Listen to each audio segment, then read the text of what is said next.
podcast is intended for mature audiences. The views and opinions expressed are those of the panelists and do not reflect in any way those of the podcast partners, sponsors, or affiliates. Enjoy. The fuck's going on here? Call me Mr. Chimney. I want smoke. ThaBoxingvoice.com. When I say I promise you. I'm gonna knock out the Gypsy King as well. Dmitriy Productions. How am I gonna let this little skinny spaghetti hit my face? ThaBoxingvoice.com. Yeah, numbers don't lie, and I'm that guy. And I'm the guy with this. When I stepped on the scene, I said I wanted this bro. I said I wanted that bro. ThaBoxingvoice.com. You know, so I'm still on the mission. I'm gonna chase his ass all the way up there. I told him it's an easy break to make. Some of them like it, some of them don't. ThaBoxingvoice.com. Good morning, TBV, and welcome back to another Monday morning edition of the Boxing Voice Radio, hashtag TBV podcast, wherever hashtags are used. We are back to talk about Eddie King and Anthony Joshua. Now, honestly, I don't really know what the hell is going on, but it seems like Eddie will send out an improved offer to Dillian Whyte. We're going to get into it. I mean, I'm already tired of talking about Eddie and what he's offering, what he's not offering, what's low, what's not low. I just want to fight. I mean, I remember Joshua telling us that he needed to know what his plan was going to be before December 1st because he wanted to train. Well, here we are, January 22nd, almost a month away from his last alleged deadline, and we have no date, we have no fighter, we have no venue. So I'm hoping that they can get it together, man. If it's going to be Big Baby, let it be Big Baby. If it's Dillian Whyte, well, let it be Dillian Whyte. But we need some promotion. We need to start promoting this thing. We need to start talking about it instead of talking about who it's going to be. But this is our morning show topic. The number to call in if you want to voice your opinion on this topic is 1-425-569-5241. Press 1 time to voice your opinion right here on the Voice of the People hotline. You can add Nestor Gibbs on Skype from anywhere in the world to be part of the conversation by downloading the free Skype app, adding Nestor Gibbs, and being part of it. Let's get into it, man. I'm going to go out to Corpus Christi, Texas. Good morning, Central Timer. It's me, Mario. What up? Feels good to be back. Missed the last couple of days. Still battling this. I'm just gonna call it like a super bug. It ain't the flu, but yeah, man, it's just like knocked the shit out of me. You know, I've had to have my girl do my TBV homework and shit. So that's how bad it's gotten. But I'm back, and I do appreciate all the love that people have given me over the last 2 days. Actually, longer than that. Checking on me and shit on Twitter, DMs, Instagram, Facebook. I guess people seen how bad I looked when I went to the hospital on Sunday. And yeah, a lot of people showing me love from the show and listeners. So that's great. But yeah, man, I'm excited to get into this topic. Honestly, it's not that I am tired of talking about it, but at the same time, I feel like we're closing in. So, you know, let's get it. I speak it, believe it, receive it. Speak it, believe it, receive it. Speak it, believe it, receive it. I can't say it enough. I speak it, believe it. With a stem, 2 attempts, handed bands over. Sicko hit, shot and miss, 2 to stand over. Turn up. Breadwinner, huh? Look who in the building. Let me check my Instagram. I might be at 1 million. And I'm in. ThaBoxingvoice.com. Yo, good morning out there in TBV land. And I know what you're thinking, man. It's 9:30. Mike, can you please get your ass up on time? You know what? Today, it wasn't your boy, but it is what it is. We got the Eddie Hearn and Dillian Whyte. Better offer, new offer, bigger offer that he maybe can refuse. Who knows? We will see. And AJ and White, man, like I said, there was a December 1st deadline. Now it's like January 22nd. Like, what's going on, man? We're almost 2 months from the original deadline. So we need to know something, get the promotion going, and get this heavyweight fight cracking, whoever it's going to be. Ron G, what's good with you? ThaBoxingvoice.com. I've been doing this. I ain't been up and fell off. I've been through the Lennox Lewis era, the Nassim Hamed era, the Sugar Shane Moses era, the Oscar De La Hoya era, Marquez Hunter era. I've been through all the eras, and I still been telling You do too much talking. The thing is this. People want their subjective preference to be the objective reality. HBO needs to fire you. You don't know shit about boxing. BoxingVoice.com. Yo, I'm officially slowly getting adjusted to this New York time, meaning that I can probably jump on these morning shows more often. But the walls are closing in. We are definitely going to get some heavyweight fights announced pretty soon coming up to 2019. The WBA has ordered many things. The Manuel Charr, the Big Baby Miller, the Trevor Bryan, as well as Dillian Whyte talking about maybe going to PBC, Oleksandr moving up, getting the WBO entitlement to become a mandatory. Also, the IBF, Pulev, Eddie Hearn, Bob Arum met up Wednesday, actually, here in New York. So these heavyweight fights are definitely going to be on their way, and we're hopefully going to get these announcements, just like Ness said, so we can start to get the promotions and start to figure out this division once again. But let's start the show. Start to figure out who's covering what, where they're taking place. Like, I mean, as a fight fan, you want to figure out, can you afford it? Are you going to be able to travel to it? You know, how much are the tickets? But things like this, it just prolongs everything. It makes it more difficult for the common, blue-collar guy, which really this is who the sport belongs to. All the fighters are blue-collar. All the fighters mostly come from the inner city or poverty-stricken areas, minorities. So, I don't know, man. We need the ample time as to the minority, to be able to prepare ourselves for these grand events that are Anthony Joshua fights and Manny Pacquiao fights. I think they need to allow us ample time. That being said, man, I'm a little tired of this. Is it White? Is it Miller? Is it Tyson? Is it Wilder? So many offers, and I'm not mad at Eddie at all. Like, Eddie's doing his part. He can't sit around and wait for Wilder to respond, like he can't sit around and wait for give Dillian the perfect offer. So he's working. He's sending offers to everyone, but it's a bit frustrating at this point. We just want the fight, especially with all the bad quotes out there. Things like, "Oh, we need to know before December 1st because Anthony Joshua wants to start training camp," and all these ridiculous notions that they had, all these prerequisites they had, all these little lines in the sand they drew out for Wilder are now all of a sudden gone, and they're desperate for a big fight. And look, we're desperate to see him in a big fight, in a meaningful fight. And I think that meaningful fight should be Big Baby at this point. White has made a great case for himself as to why, he deserves the fight and what he brings to the table, but he had a shot, man. I know it wasn't for a title shot, but he had a shot. I say ride with someone else. The public doesn't want it. The UK public booed it. Americans obviously don't want it. They might as well go with Big Baby on this one and try to save the day. I don't know. He needs to make us some sort of name in the US, don't you guys think? Well, before we even tap into that, I think that the big issue to me is this. As I'm sitting here and doing notes and figuring out what it is that I want to really address in this clusterfuck of a situation, I find myself thinking about what Eddie Hearn said, or the reports that Eddie Hearn has said that he has made the offer or is ready to make an offer that he feels is a good one that Dillian Whyte will appreciate or will at least acknowledge it to be a good offer, but that Big Baby seems a little more realistic about what his value is. So you talk in terms of value, and we're getting into the nitty-gritty as far as these fights getting made, and everybody keeps talking about, Joshua getting pushed back to June, and I think that right there, you have to look at what this is. From the very beginning, you knew that these fights were going to cost money. You knew Wilder was the upper tier. You knew Fury was right below him. And then you knew there sat Dillian Whyte, and then Big Baby was that fight.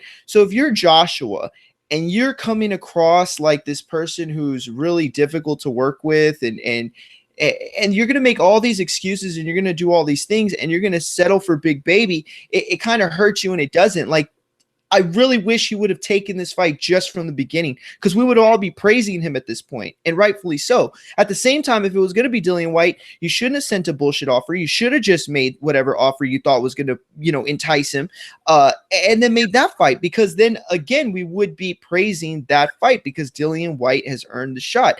Joshua, whichever route he goes, I feel is a great fight for him. Yes, the big baby fight is fresher, but to me, Dillian Whyte, I don't know. It's just, to me, it's like his Batman to his Joker. So I don't care which route he goes. I just wish that he wouldn't have done all this singing and dancing and tap dancing to get to this point. I think Eddie shares some of the blame. I think Eddie thought at this point they would have already had a fight by now. I think he thought that he could waive a little bit of cash and some promises and they'd get done. And I think in a typical heavyweight climate, that would have been easily to do, but we're not in a typical heavyweight climate. A lot of these guys got clout. They're not just clout chasing. It feels like Dillian is doing a little bit of that, but besides that fact, I just think it should get done no matter what. Well, let me let me interrupt real quick. I think it's a combination of the fighters actually being smart and knowing what they need to do. The WBA has once again ordered Manuel Charr versus Fres Oquendo, and the winner must face the winner Trevor Bryan and Jarrell Miller. So eventually WBA is going to be some sort of mandatory position where they're going to have somebody there. Jarrell Miller looks like he's going out that route.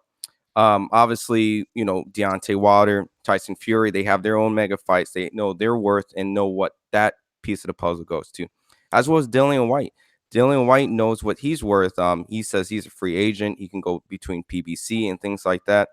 These guys are just playing the game. They're at this point knowing their worth. And unfortunately, instead of the A side controlling it, the A side is now being controlled because all these guys know that they're tied to a big fight. They're tied to mandatory positions. And eventually, it's going to have to go to purse bids. And so instead of kind of sitting around, and even Oleksandr Usyk, I feel like right now he's being used as a tool to get the Dillian Whyte fight, because if Dillian Whyte is controlling his route, hey, the WBO has to get a mandatory, and if Usyk goes to heavyweight, right, he's also promoted by Matchroom. That was one of the tweets you put out, right, Ron, about Eddie Hearn? If you want to explain that real quick. Yeah, so Eddie Hearn did a SkySports Boxing interview, and he publicly urged that Dillian Whyte should take the Anthony Joshua fight next, and warn him that if he's waiting to become the WBO mandatory, then he may lose out, because the cruiserweight super champion, when Oleksandr Usyk can take that spot ahead of anyone, just like when Terrence Crawford moved up to challenge Jeff Horn. And we can't forget, Bob Arum just met up with Eddie Hearn, and he told me on the video that they're working on the IBF mandatory, which follows after the WBO. So at this point, there's just so many moving pieces. It seems like all these guys are working somewhat together against Anthony Joshua, which is going to make it kind of hard for them to kind of get these fights unless they cash out. I have to disagree with you, Ron, about work against Anthony Joshua. Do I get my little segment, or do I not? Let me know. Well, hold on. I thought it was a conversation. My bad. Pretty much what it is. It's like they know their worth. They know their value. They like kind of what Mario was saying. They're essentially saying, look, we have earned our rights to get these fights, and we're not going to get lowballed in any type of offers. We feel that if we're going to be in these undisputed, type of fights, these big heavyweight fights, we want a big piece of it. And if the offers don't fit us, well, we're going to go into the mandatory position until we go to a purse bid. I think Anthony Joshua is firmly in control right now, because when you look at the stuff that's coming out, it says that Big Baby has an offer, and he's more realistic about his value. So Billy should tell me that the offer that Big Baby got, or Big Baby didn't get an offer. It said that Big Baby is more realistic about his value, right? Well, yeah, that's what it's. But also, Dmitriy Salita has informed World Boxing News that there have been no talks regarding Anthony Joshua and Jarrell Miller. But I think what Mike is saying is that there has to be some sort of gauge, some kind between of gauge, them, right? He's more realistic about his value. Exactly. And so, if he's more realistic about his value, that means that they don't necessarily want that Miller fight, because I don't really think it does anything for the UK public at that. And if you're going back and making a better offer to Dillian Whyte, that tells me that you really preferably want that Dillian Whyte fight than a Big Baby Miller fight because it does bigger numbers over in the UK. Well, no offense to Big Baby Miller, but Big Baby Miller still hasn't reached to anything these guys have gone. You know, Dillian Whyte is a pay-per-view star in the UK. Tyson Fury, Wilder, they have became pay-per-view stars in the US. You know, they had their big fight. So Jarrell Miller's at the bottom. He doesn't really have any type of pull. So anything outside of what be realistic would be crazy for him to kind of compete with. Well, and that was like my whole point about Joshua. Look, we went around this huge circle of offers, and where do we end up? What do we end up learning? That a Dillian Whyte fight is a little more expensive than a Big Baby fight. The Big Baby fight is the cheapest on the totem pole. Like, that's something we already knew. So to me, look, Mike is absolutely right. He said it perfectly. Joshua is in control. We know that. He is the man. Nobody disputes that. But the problem with being the man is that you have so little room for error when making your next fights. And so the more you prolong it, the more you paint yourself in a bad situation. And before Ness, you take over, I do want to say that for him to say that Usyk's not gonna, that Usyk, not to wait for the WBO because Usyk will get in line. Look, we know Usyk's not going to jump into a fight with Deontay Wilder or Joshua or anybody like that in his first couple fights. We know that, okay? So for Eddie Hearn to kind of use that, I feel it goes back to what Ness has been saying for the last couple weeks, and that's Dillian Whyte is getting mistreated, I believe. Maybe that's a too strong of a word, but at the very end, he is being treated like the absolute B-side with very little leverage that should bow down to the A-side. Bro, he's doing a policeman tactic here. Like, oh, if you don't accept this, Usyk is he's gonna absolutely right. He's gonna, what's the word? Activate his motherfucking WBO mandatory and axe to jump up when he's already said, dude, I'm taking a couple fights before I do that. I'm dipping my toes in a heavyweight. But that's what Eddie wants Dillian to believe. He wants to be the good and bad cop. He wants to say, hey, yes, exactly. Get offer, take this good offer, and then real quick, two-face on him, bad cop. Oh my God, because Usyk is there and Big Jarrell Miller is there and everybody's there. You better be realistic. Like, bro, he's been doing that to everybody. The fact that there's still sheep out there saying that, oh, the Americans are crazy, latching on to Dillian's low ball term and trying to associate it with Wild. It's like, motherfucker, if 3 people are saying that he's lowballing, don't you think he could be lowballing? Isn't it maybe a thought, an option? 3 top heavyweights, bro. Like, everybody's a liar except Anthony Joshua and Eddie Hearn. I'm telling you, I'm tired, bro. I'd rather have a fight at this point. I just rather have a fight. And then when you look at the opponents that are in the position, and once again, it's like no offense to these guys, but Usyk is a cruiserweight moving up. Jarrell Miller is still untested when it comes to the top heavyweights.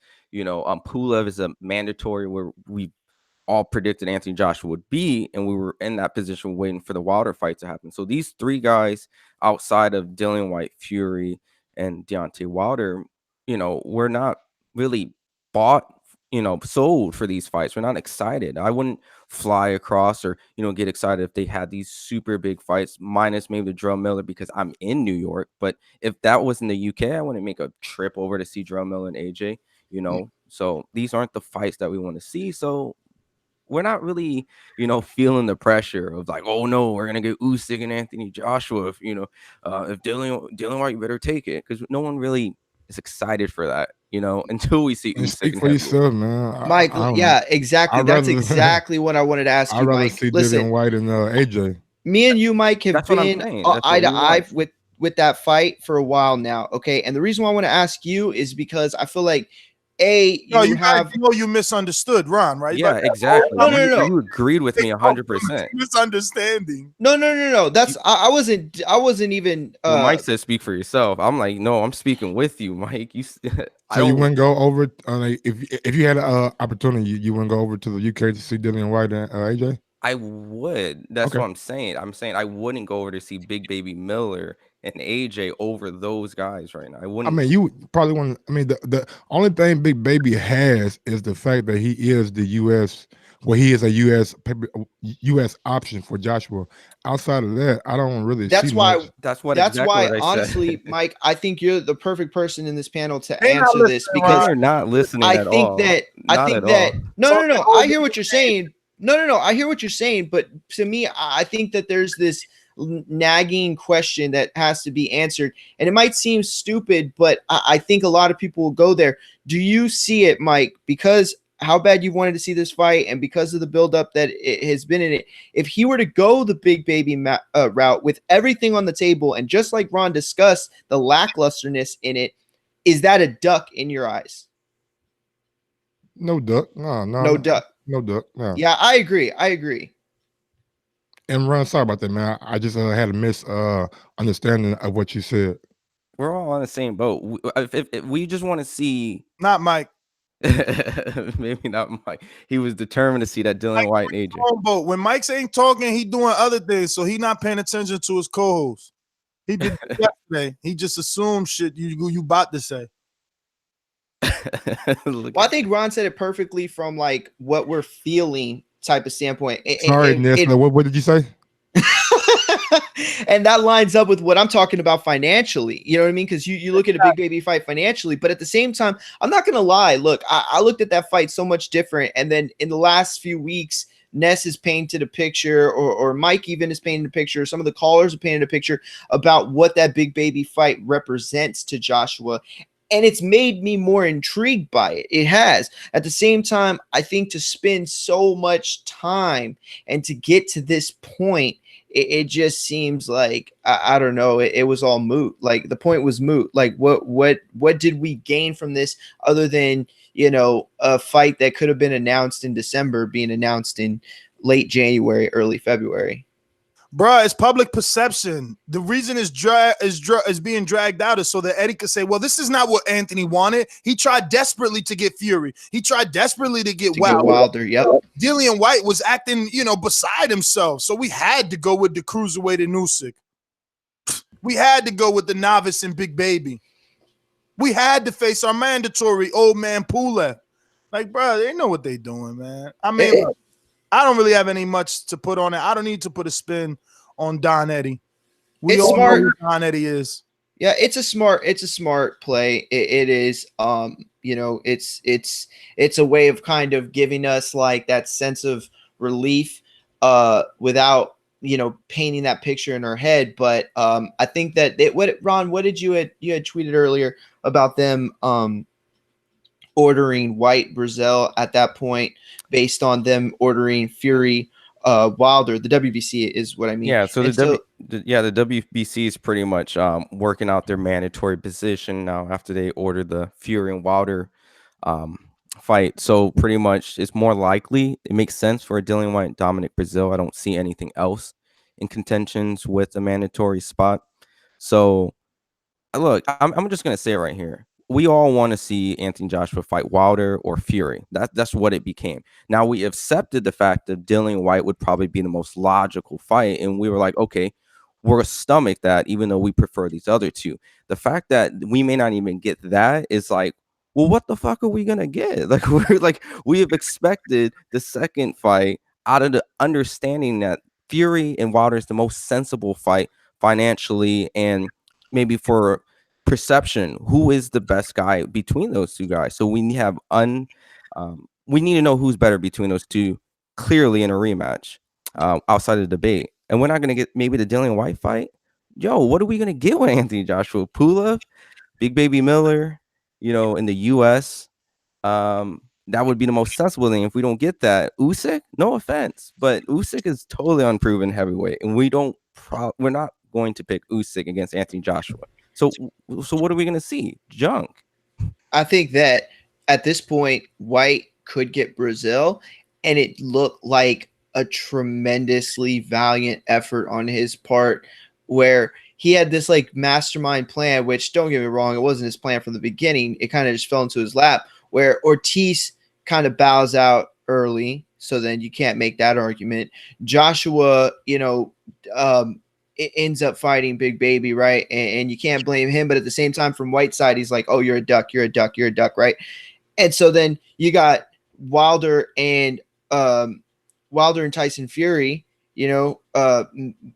linked up. So you got Fury, Wilder, Joshua, all out of the picture, right? So you're left with Brazil, like at that point. So it's like people can't talk about, oh, well, White should have fought Ortiz, or oh, White should have fought, Joshua, or he should have fought Big Baby, or like, all the names that we're bringing up, because it's so funny, Ron, the way that you categorize this Big Baby fight.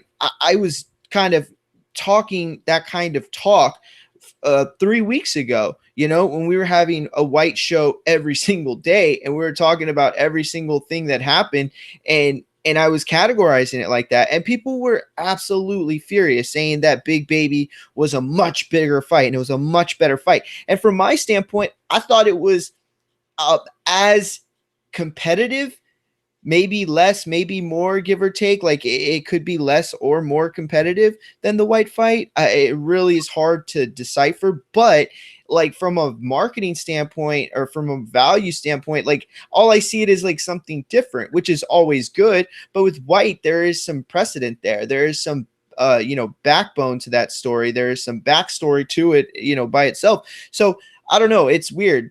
All this talk, and now we're back at square one, where it's like, here's the fight, and the I don't know, the reception hasn't been as grand. Mario, let me ask you, is there any way that the unknown and mystique of Big Baby can possibly make for a better fight than the Dillian Whyte? That's such a good question, Mike. And man, it's so funny because that's all I wanted to ask y'all the last few minutes into the show. I don't know. I want to say yes. I do believe that mystique is there. I do believe that what he's been able to accomplish in the last couple years, since he's kind of emerged as a true contender, it's enough there to kind of capture the audiences and the hearts. And to me, no matter what the UK says, I always believe they want to see guys beat up on US fighters. So I think it's there. But I don't know, Mike, you laid out a case one day for why White deserves this fight. And ever since then, I just can't make an argument for anyone else. You have stood by your claims that White was that guy, even before we heard managers and trainers and fighters in the heavyweight division come on this very show and say, of course it's White. Of course he's done enough. Of course he's that guy. So, that's why I went to the whole duck thing, because it's like, it's so obvious that these two guys should fight next. And for something like this to get, for all this panty-anty bullshit to kind of get in its way, it almost seems like the fight didn't happen for a reason that has nothing to do with finances, but you can tell like the financial part kind of bothered AJ by him being perceived as a low ball guy, because he came out with a freestyle when he was talking about great observation. You're absolutely right. I thought you were going to play that, but yeah. I mean, I put it in the pre-pro. I thought Nessa was going to come in on it, but I think the big pun should make it a flag. Oh, that's true. It was in the background, and that tells me, like, man, Joshua has a problem, but he hears what people are saying. So comes out with his own little freestyles and like kind of bash all the other heavyweights. But at the end of the day, he also said in that freestyle that he would never want to be them, and his boys start laughing, and then he starts laughing. So like, he knows what he's doing. He feels they're beneath him. He don't want to be in their shoes, and that's why he's sending offers like that. 1 through 5, Ness. How do you rate that freestyle? Nah, it wasn't as. Even though it was better than the first one, because the first one is just a different topic. This one is a diss track. He's sending shots, but the flow wasn't as smooth, because you're right. Either the audio is fucked up, because I feel like it's cut, like it stops. And then B, you got pun on under it. And look, that's how freestyles go. You chilling in the car with your peoples and you start spitting. So it is what it is. But, he know how famous he is. It would have been better to have a nice original track and let him really direct shit at these dudes. But he did subliminally, which I enjoyed thoroughly. So, yeah, I mean, I fuck with his I'm going to give it a 3, though, because of the copyright and the pauses. It felt like, he was a little bit slow to the punch. But that's okay, because it's a freestyle. He's thinking as he goes, but it's about delivery. So, I take a point off for the delivery, and I take a point off for the copyright music in the background. And I give him 3 points definitely for his aggressiveness. He coming at them dudes, you know. Oh, yeah. And the shots that he took shots in that rap. Ron, what'd you think, Ron? Man, no comment, man. Oh, damn. I wouldn't play that again. Look, I'm just gonna keep it real. That's true. It ain't a jam that you're gonna go run 3 miles to, but I like it because of it. He kept it about boxing, everything we know. He brought casuals into it by making the rap with information that we're used to. I need actual names. I don't need subliminals. I know Jay-Z do subliminals. He do it cool, but I like the battle raps. I like the diss Ron, track. come on, man. You're way you know way too much about music to say that subliminals can't work. Come on. No, he ain't Jay though, man. Like oh, you gotta be on that level, I guess. Yeah, you're right. Can we judge him on like a boxing level? I mean, look, shit, right? Give him that what is it, that golf term? Give him that handicap, man. I can give him the handicap in boxing, but not rapping, man. Thanks, Mario. Look. This is how I feel, man. Anthony Joshua, outside of the Joseph Parker fight, which it makes sense because he wants all the belts. He has not given me a fight that I was okay with. Like, I didn't care about any of the opponents he's fought, you know. And I would have preferred if he went after Deontay Wilder. They do their whole business thing. Look, I don't care about any of these fights. I didn't care about the Alexander Povetkin fight. I didn't care about, you know, potentially fighting Pulev. I didn't care about any of these fights. Just fight someone we expect. We want. You know, we wanted Wilder. Now we wanted Fury. We accepted Dillian Whyte. Why aren't you fighting any of these guys, man? Like, just get to it, man. Just give Dillian Whyte the better deal. So you can fight him, so we can accept it. Because I'm not gonna accept these next type of fights. And the sad part is like Ron said, just get to it because he's the only one that can make it happen. People are trying to say that these other guys got to accept all. No, he's the one that can make this happen. He can make these offers legitimate, where people really sit down with their peoples and think about these offers, you know, think about this opportunity. But we ain't getting that. Listen, really quick, I have to address Rafi in the chat and the people that's like, yo, where's Rafi? And that's got rid of. No, I didn't. You know what I'm saying? Rafi has to stay in touch with us. He doesn't.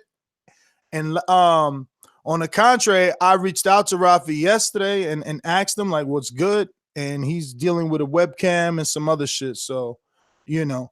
What's Rafi's email? I cannot send Rafi a link if he don't text me in 48 hours. You know what I'm saying? Like, how do I know you want to be on the show?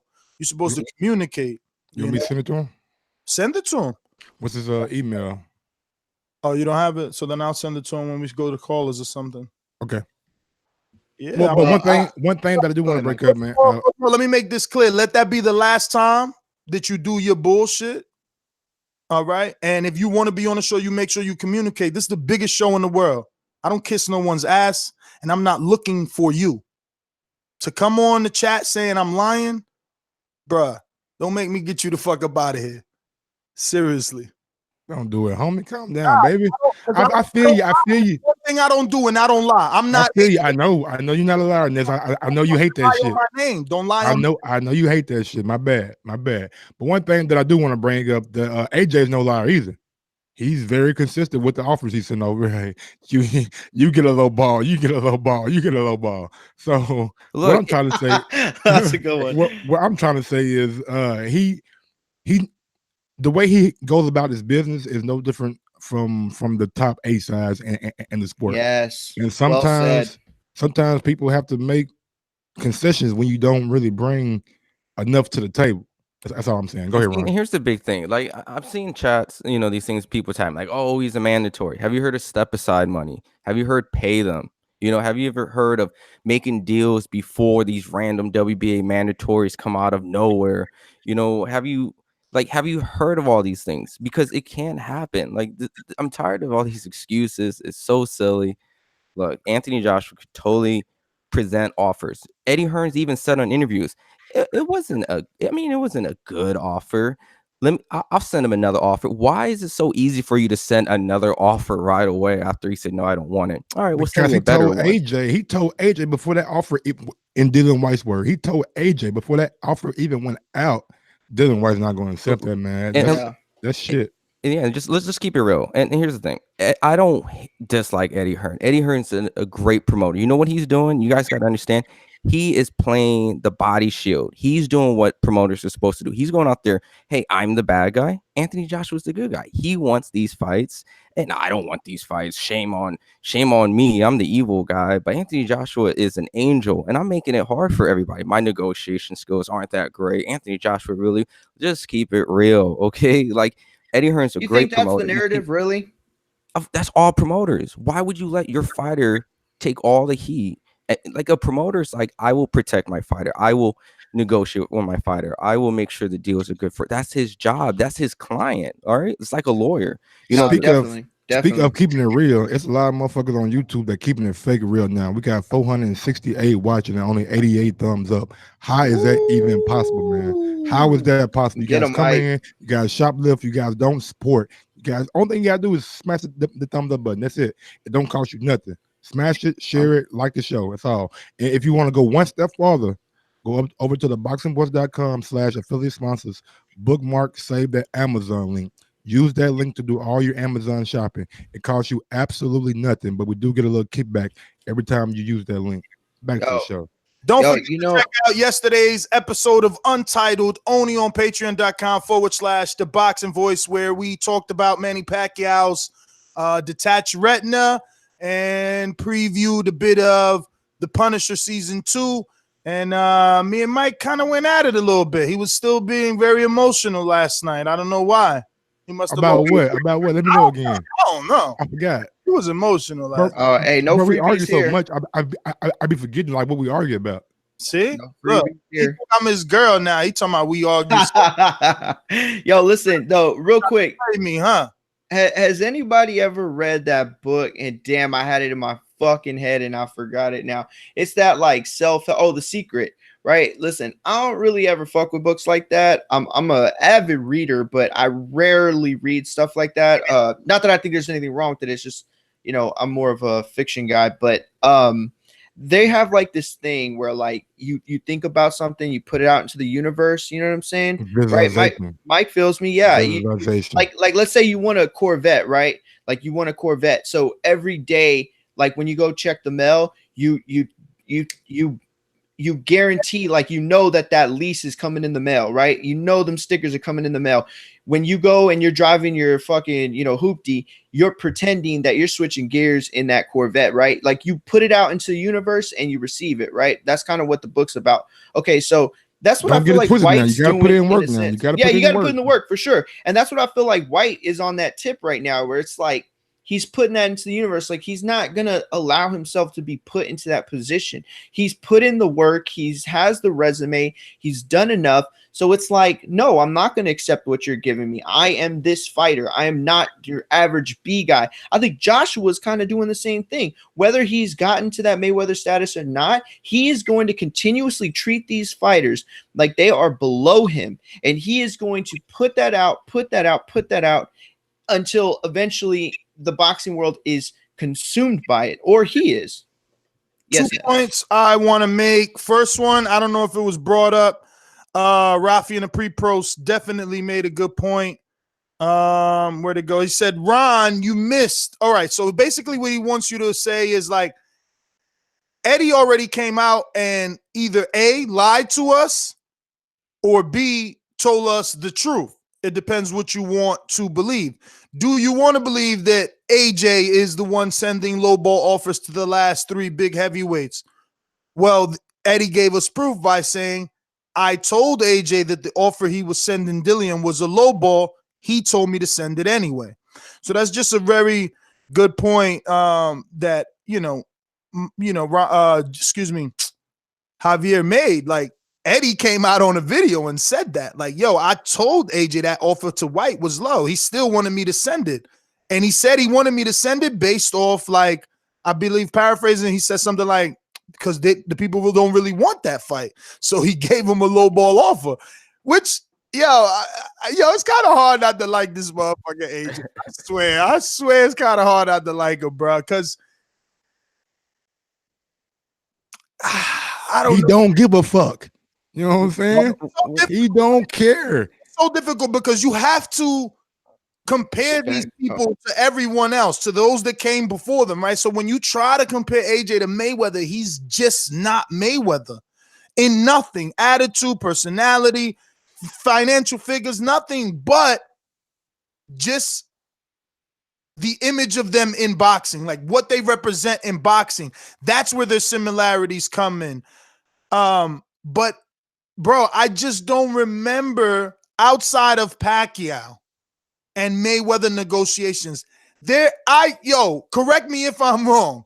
Where are the drawn out negotiations where people were writing, 50 articles a week on Mayweather and Mosley not being able to hammer down a deal? Mayweather being a cocksucker, Where's Mayweather and De La Hoya? Maybe De La Hoya because De La Hoya was the one in charge. But like when Mayweather took over, where's Guerrero's sob story about being lowballed? Where's Cotto's sob story about being lowballed? Where are those things at? But Ness, is it more to do about the division they're in? The heavyweight division brings out everybody. So by it bringing out everybody, shouldn't be like more talk about it? You kind of go. I'm saying, like, as the casual fan, like the uncasual fan, the person walking by. Or talk by who, Mike? What I'm saying is, we never heard internal talk. We never heard writers making articles about Floyd and his negotiations. Like, there wasn't, like, Guerrero didn't go back and forth. Cotto didn't go back. Only Pacquiao did once. And remember what Pacquiao was rejecting. Back then, the economics of boxing obviously have grown now. Back then, Pacquiao rejected $40 million flat. That's 10 less than what Wilder allegedly offered AJ if you're a UK fucking sheep. You know what I'm saying? Like, bro, Mayweather never had these issues. De La Hoya never had these issues. Bernard Hopkins made $10 million for the first time in his life when he fought Oscar. But then he go these issues. Oscar was giving people a new life. Whoa. I can remember Bernard Hopkins like having to like. He said on a clip that I've seen that he had to negotiate that 10 million because Bob or somebody wanted to give him like 6 or 8 to begin with. I highly doubt it was Bob. I do not remember Bob. No, it wasn't Bob, but it wasn't Bob. It was Richard Schaefer, I believe. Schaefer, okay. Yeah. My bad. I'm a casual. No, you're good. You're good. No, he's not good. He's gonna go have to find a video because guess what? In that time, not only did Bernard get $10 million, okay, he got 5% of Golden Boy. Who knows how much percent that is now and how much that 5 is fucking worth? They were doing that too. That's what he Mosley. He said he negotiated it. I'm not done. Because you. someone do math. You went to business and he went to English and the other one he was a finance man. You motherfuckers do some math. Tell me what 5% of that 365 million is. What's his cut?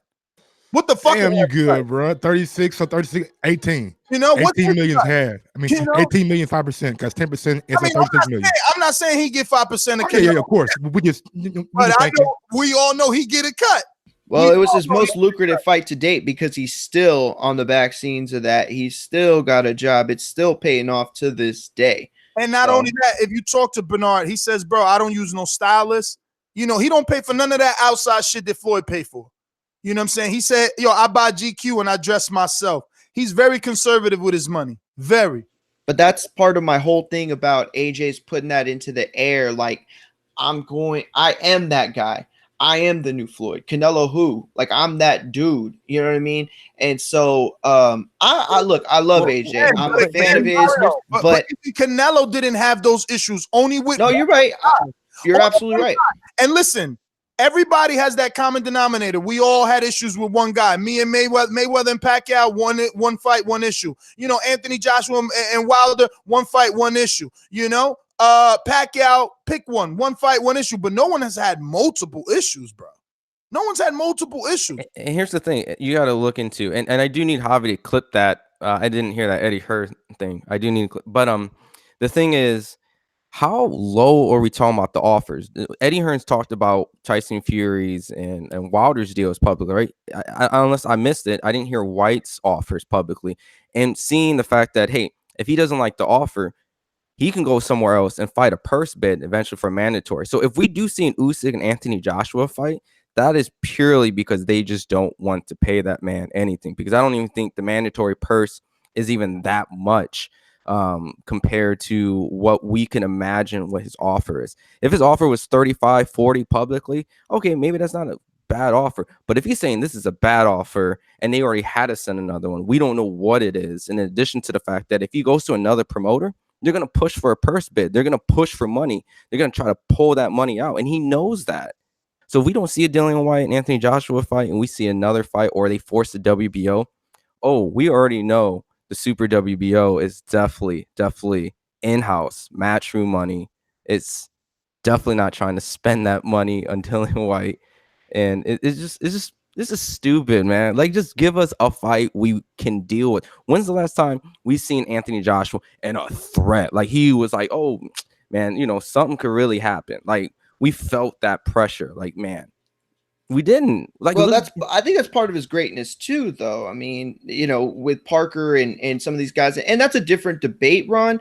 But I think, though, with Ness's point, the one thing that I'll argue for Joshua is this. Okay, yeah, we didn't hear, Andre Berto a lot of back and forth because Andre Berto was lucky to get picked. We didn't hear Marcos Maidana because Marcos Maidana was lucky to get picked. We didn't hear Robert Guerrero. We didn't hear, who else? Victor Ortiz, because those guys were not at the top of the division. Victor Ortiz was at the top. Victor Ortiz. That's debatable. Brother, let's not forget how big Victor Ortiz got, okay? And how big he still is. Victor Ortiz off of more commercially, though, right? And it doesn't matter because that's what brand is. Victor Ortiz off that Mayweather win went on to do Expendables, went on to do Dancing with the Stars. And let's be honest. That was off the back of Floyd, though. Let's be honest, bro. Every time after that fight, he was the A side to everyone. That's the Floyd effect. Losing. No.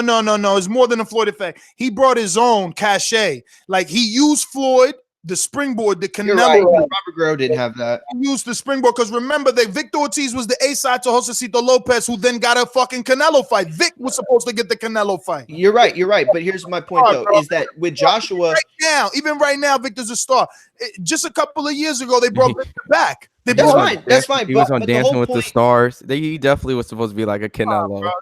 But my point is this: is Joshua is flirting with monsters, and I'm not saying that. I don't even want to get into the Floyd's resume, and I'm not saying he didn't fight tough guys. It's just that you're talking about the top five. I'm talking about the top five of his division. It's not that Floyd was offering every single fighter. I mean, there wasn't a lot of leeway for some of these guys because they didn't have a lot of leeway. I hear you, bro, but you're just looking for the other angle, man. At the end of the day, there was no arguments, man. There weren't people out there sour. People were sad they couldn't get the fight. No one was saying, yo, Floyd is treating me like shit at the negotiation table. Nah, they like, damn, man, I want that Floyd fight. Yo, Floyd, pick me. Everybody, pick me. Pick me, man. Come on, act like you ain't hear these interviews. But don't forget, a lot of those were like, we weren't obsessed with YouTube videos. Like, we still aren't. Like, come on, man. We know where we But a lot of those were in-house type of fights where it was like either the guy was with Golden Boy or the guy was with Al Heyman. So those were easy. Ricky Hatton was in-house. Ricky Hatton was in-house. Okay, yeah, that's one of Come on, man. Let's one of the many that weren't. But I mean, my only point is Joshua. Okay, but that was a long time ago. That was before. Every time I mention one, he's gonna say, he's got an excuse. Let's just go to callers, bro. But I'm just saying that a lot of them were either with Al Heyman or with Golden Boy Richard Schaefer. They were all doing business together. Al Heyman ran the game back then. It was either Al or Bob. He still does, yeah. Not really. Eddie's making a play. You're right. No, that's you're right. People are becoming more noticeable is the better word. Back then it was HBO Showtime. And at one point in our conversation, it was just HBO Al Heyman, Golden Boy, Top Rank, everybody in one place with Al getting more dates than most. No, you're right. Average with Floyd. I think, though, look, here's the only point that I think absolutely gets shattered by what I'm trying to say is the Dillian Whyte, because Eddie Hearn should be able to make these fights the way that Al Heyman was able to make a lot of those fights with Floyd and whoever he was dealing with at the time, right? But he's dropping the ball with Whyte, and it's a guy he deserves. It's a guy that fans want to see. That should be the fight they're making. And he's dropping the ball with it. I hate that Eddie got all three of these guys, and we never hear Dillian Whyte, Big Baby Miller. These dudes, Dillian Whyte has blocked Big Baby Miller. Dillian Whyte has went as far to tell Sky, shit could pop off if Big Baby's there. And now, like, we don't even hear talks of that fight, but whatever. I'm going to go to the callers. I want to say, like I said, Rafi's a liar. We sent him the link, and he hasn't responded to that. Then I text him multiple times, and he says, give me a few minutes. After I sent multiple messages saying I sent you the link, are you coming on? Are you getting these texts? And then he tells me, give me a few minutes. I say, okay. After another 10 minutes, he texts me and says, nah, send me the link tomorrow. I'll be available then. Bruh, come on, man. Kick rocks, bruh. You out here lying to these niggas. You know what I'm saying? We need a real UK dude. I need a Jack. I need another Jack is the truth. Where are the Jacks is the truth at? Because there's only one Jack, and that's why he's the motherfucking truth, man. Rest of you dudes straight sheep. Sheep. I wish Michael, you sound legit. But this dude, Ravi, come on, man. You out here lying. You grown it. How old is that motherfucker? Came on here looking 60, like Derek James 60, Derek Webster looking ass nigga. You out here lying. Get the fuck out of here, you liar. I'm going to send you the link tomorrow just to call you a lie in your face. Anyway, let's go to the callers. These calls are brought to you by El Camino Electrical Services, experts in electric vehicle charging stations. For consultations and turnkey installation, visit us at elcaminoelectricalservices.com. Remember to rate us 5 stars on iTunes. Going out to our mastermind, the one and only Alabama. I want Joshua. Joshua, come and see me, baby. If he doesn't hide, no more talking, no more dodging, no more excuses. BoxingVoice.com. Come and see me, baby. Yo, man. Hey, Ron, I'm gonna find you that clip, man. I got you. I'm gonna get that clip. Y'all making me have to go through videos to find a clip. Ness, do you remember the clip I'm talking about, though? Yeah.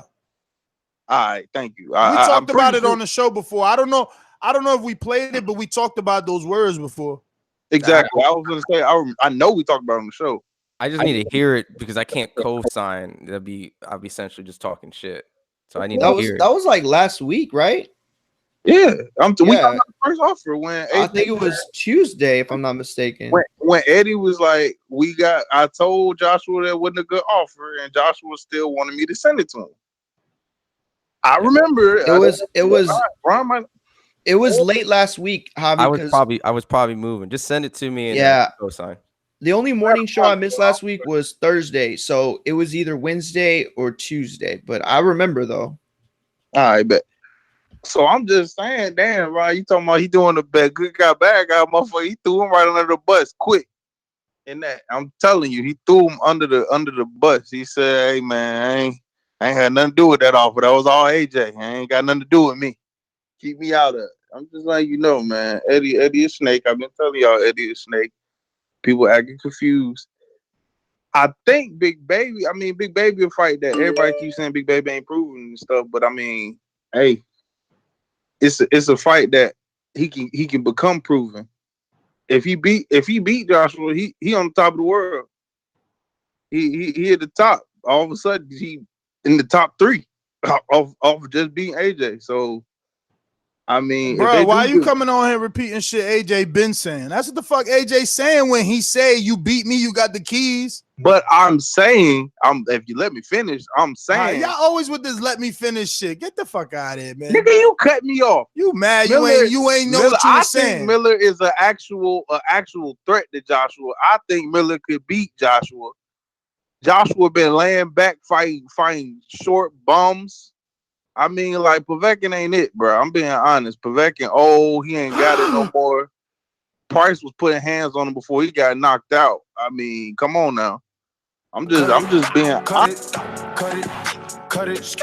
Hobby, initiate that boomerang status when you're ready. We going out to what looks like maybe Joel in Dubai. Talk to me. Yo, it's KO. Damn. KO, what up? You still boomerang. What up? Yeah, what you saying? You're not playing my intro no more. It's like you don't recognize my number. It's the number, man. But it's gonna listen. I know we're gonna go from this very long. Where are you calling in from? From the UK, man. Yeah, we're gonna go from this very long UK number to no more KO'd on Skype. To this day. Sing along if you know the words. Come on.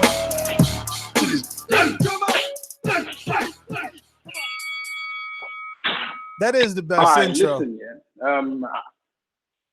Listen, guys. I'm quite disappointed in today's show. I feel like the level of bias against AJ is unreal, and I'm gonna come for Ron especially.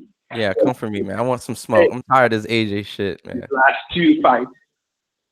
For you to say that in his last two fights he's been fighting, or to make it seem like he's been fighting bombs, that's just ridiculous. Did you want to see those fights? Did you care about a Povetkin fight? Did you care about that fight? Like, did you glamour? Like, oh, I'm so excited. You accepted the fight. You didn't want the fight. You accepted the fight. Yeah, but Povetkin is a mandatory. It's not like everyone accepts mandatories. So you make it seem like it's AJ's fault that he's fighting his mandatory. He's not forcing the other fights. He's allowing mandatories to roll in. He's not putting any step-aside money. I've never heard an attempt for step-aside money. He's just accepting it, and you're accepting it. Well, did you actually watch the Povetkin fight? Of course I watched the fight. Fight for AJ. I watched the fight. I didn't care for the fight. Like a landslide. That's his problem. I didn't care for the fight. So exactly. So I don't understand what you're saying. Anyways, the thing is, like I said yesterday on the show, was it yesterday? I can't remember. Dillian Whyte, as far as I'm concerned, he's ducking AJ. Because for him to be demanding the type of money from Fury, that Fury and Wilder is expecting, that's a duck as far as I'm concerned. There's no other way you can call it. So he's saying he's been cut it. Going out, real quick. I'll make this point real quick before Jay comes on. I do agree with the fact that look, people forget that when he fought Joseph Parker, people were hyping him so much. I mean, that was a fight that people did want to see. So I said Ron is right. Povetkin is definitely. But I said outside of the Joseph Parker. I said outside of the Joseph Parker because it was a unification, and I understand it's to get the belts. I feel you. I do understand what you're saying with Povetkin not being rushed into, or him not fighting to make other fights and going with the mandatory. But the Joseph Parker to me stands out as a big fight. Now, I just want to come and clarify because I asked that caller. He didn't know, but did Povetkin have step-aside option? Because I see people saying there was negotiations that he refused to take. He just wanted that shot. Is this true, guys? What do you mean? Who? I don't remember that. Was Povetkin offered step-aside money to not be the manager? Of course not. Okay, so I don't know where these guys are getting in the chat. Like, I need they sheet, man. I don't remember that. But I don't. How come no? Why would you take step aside money from AJ? I know. Why you don't want to fight AJ? Yeah, he got the money and the titles. But the point is did they offer it? Is what he's saying.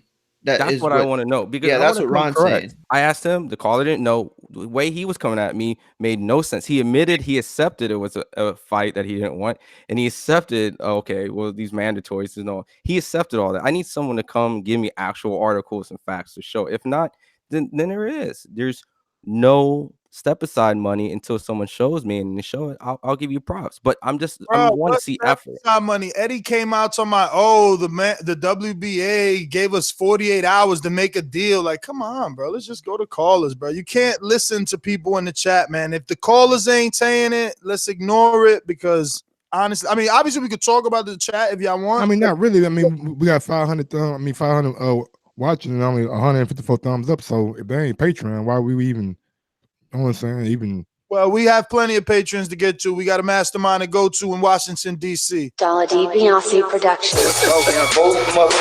Jay Hardcore Boxing. They don't know shit about boxing. BoxingVoice.com. Okay. what's going on, Jay Hardcore? Hey, what's up, my family? Hey, listen here, man. I'm liking what Dillian is doing, man. He's weighing his options and everything, but you know how sometimes they say people price themselves out? It can happen the other way, too. I think Hearn and them are throwing out prices so people won't take the offers, man. I mean, until they go to exactly who they want to fight. And I really think they do want to fight Miller right now. I think they think he's sweet, and I think they're going to try to get that fight. But everybody else, they throwing offers that others don't want. So that way, you know, they can throw and say, oh, okay, they don't want to fight us. They don't want to fight us because they throwing out low offers. I mean, and that's just pretty much what they've been doing. I mean, Eddie done actually said he done threw offers to everybody. But then we hear that Salita says that he haven't got anything from Miller. I mean, from Eddie Hearn whatsoever. I don't know if he's dealing direct to Big Baby, because I know he does a lot of that. He tries to go around the promoter and deal straight with the fighter. But it's a lot of stinky shit going on right now, man. It's going to come to the light, man, because something ain't right here. How they say, something smells bad in Denmark right now, bro. And I just feel though that they just want to build Joshua's profile up here in the United States, and by saying they want to fight, cut it. Just so we understand, World Boxing News did report last year that Rubinsky, I think is the manager of Povetkin, right? That's how you say his name.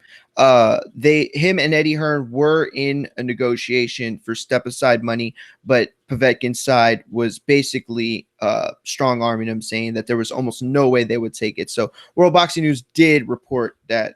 Thank you. They were offered so that's what I need. I need concrete. When I ask these questions, give me the answer. So thank you. And that's completely, absolutely, I 100% understand where you're coming from. Yeah, absolutely.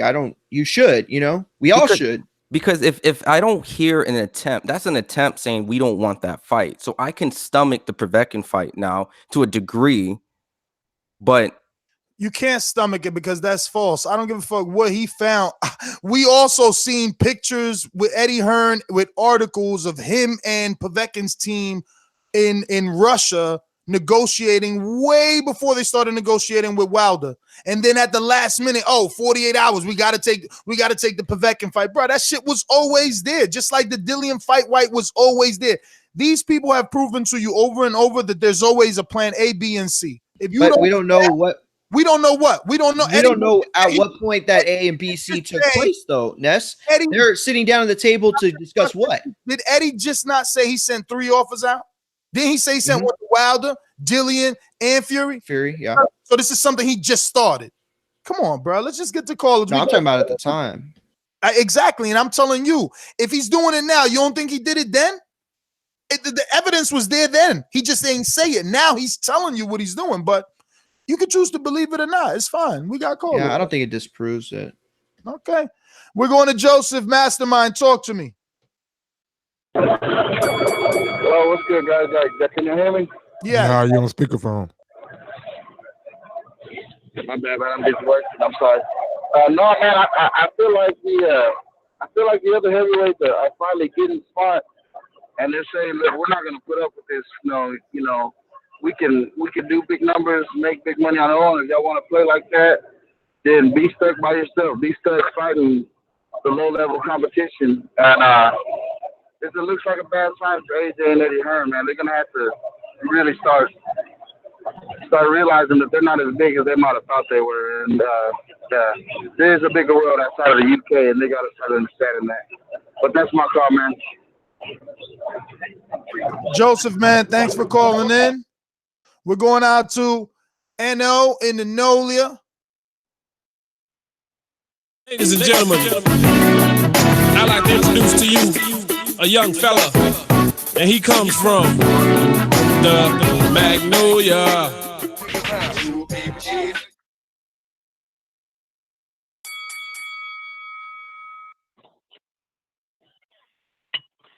Ooh, shit, Ness, bruh. This shit crazy when you break this shit down, Ness, dog. You heard me? Joseph Parker, dog. No, nobody know this cat like, you heard me, in the U.S. and all this type of shit. They pay him exactly what he want. You know what I'm saying? Charles Martin. they pay him exactly what he want. Like, he get paid. Like, he ain't even got to box no more. You know what I'm saying? He's just doing this shit for the love of the sport now. You hear me? Then you got another pay-per-view star out there in the UK. You won't play hardball with him. You dig? This a big ass fight domestically. You won't play hardball with him. The biggest fight in boxing. You can't come up with the money to pay him either. You dig? So you gonna go fight Big Baby, who ain't never fought nobody who Big Baby beat. You gonna go fight him in Madison Square Garden, and what y'all supposed to do over there? You dig? You gonna pay him, but you don't want to pay Dillian, and you don't want to pay Deontay Wilder. Man, look, I feel like the negotiator route. Like, Nick, you gotta admit something's going on. Cut it. Going out to Canada Zone. Popping all this champagne, popping all this rosé, getting money like Jose, chain code Norway. Shorty wants that full play.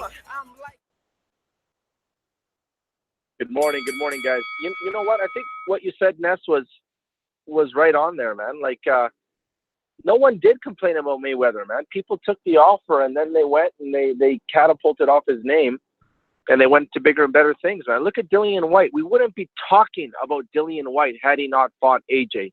We wouldn't even know who he was. He'd be another Carlos Takam, you know, another guy that we don't know who the hell he is until he got his ass kicked by AJ. The only difference is this guy actually beat him in amateurs, and he's a loudmouth, so people just remember him that much more, man. But really, he's a nobody, man. He's a nothing. So he should just take the deal, man, and stop complaining. That guy's got no platform, no right to, like, ask for more money, man. And then lastly, quickly, you know what, man? Rewatch that Broner-Pacquiao fight, man. If you look the way Broner was fighting, you could argue, man, that fight was similar to a Canelo Triple G, man, where you could have picked, you know, Broner based on his counter punching, on his placement, on his effective punching. You know what? I honestly think that fight should have been a draw, man. Anyway, that's all I got, boys. Take it easy. Peace.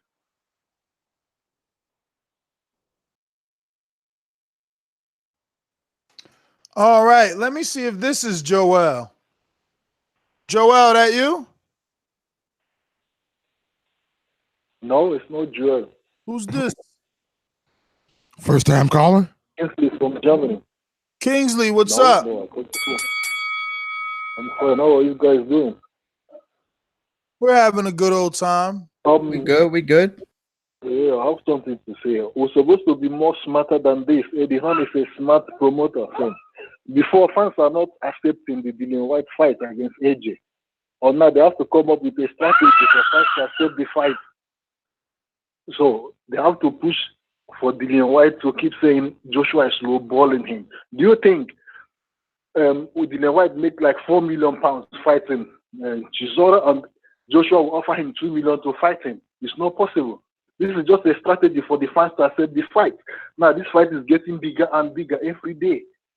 Fans are beginning to count, if AJ don't fight Deontay Fury, then he should fight Dillian Whyte. Now fans are accepting it. They want to see the fight now. So Eddie Hearn is a smart promoter. They are working with plans. We're supposed to be more smarter than this. He's working with plans. He's going with plans. And it's working. So that's my call. Thank you, sir.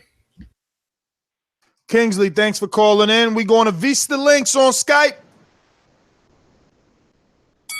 Hello? Yeah. What I was gonna say is basically I hear all your arguments. I'll be honest with you. It's 2019 now. I'm getting a bit bored about hearing the figures, this, that, the other. One thing I would say with Dillian Whyte is, listen, Dillian Whyte was running up his mouth. He said it was going to be AJ. AJ knocked him out. He come out with excuses.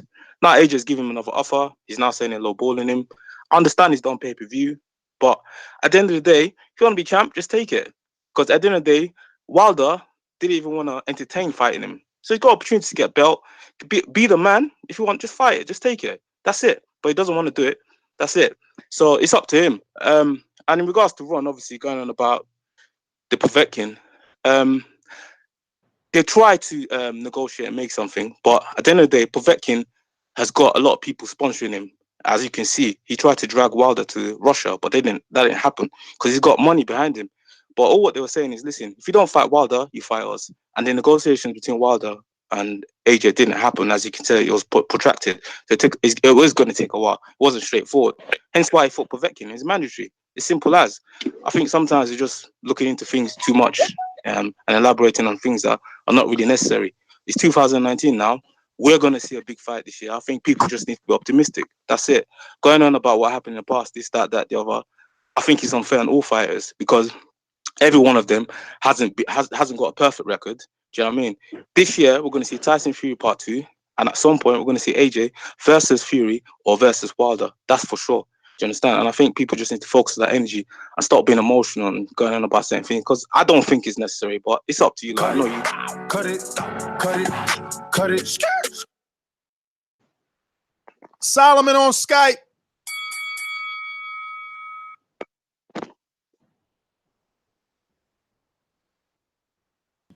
Solomon, you there? Solomon going once. Solomon going twice. All good. Matt on Skype. Hi, guys.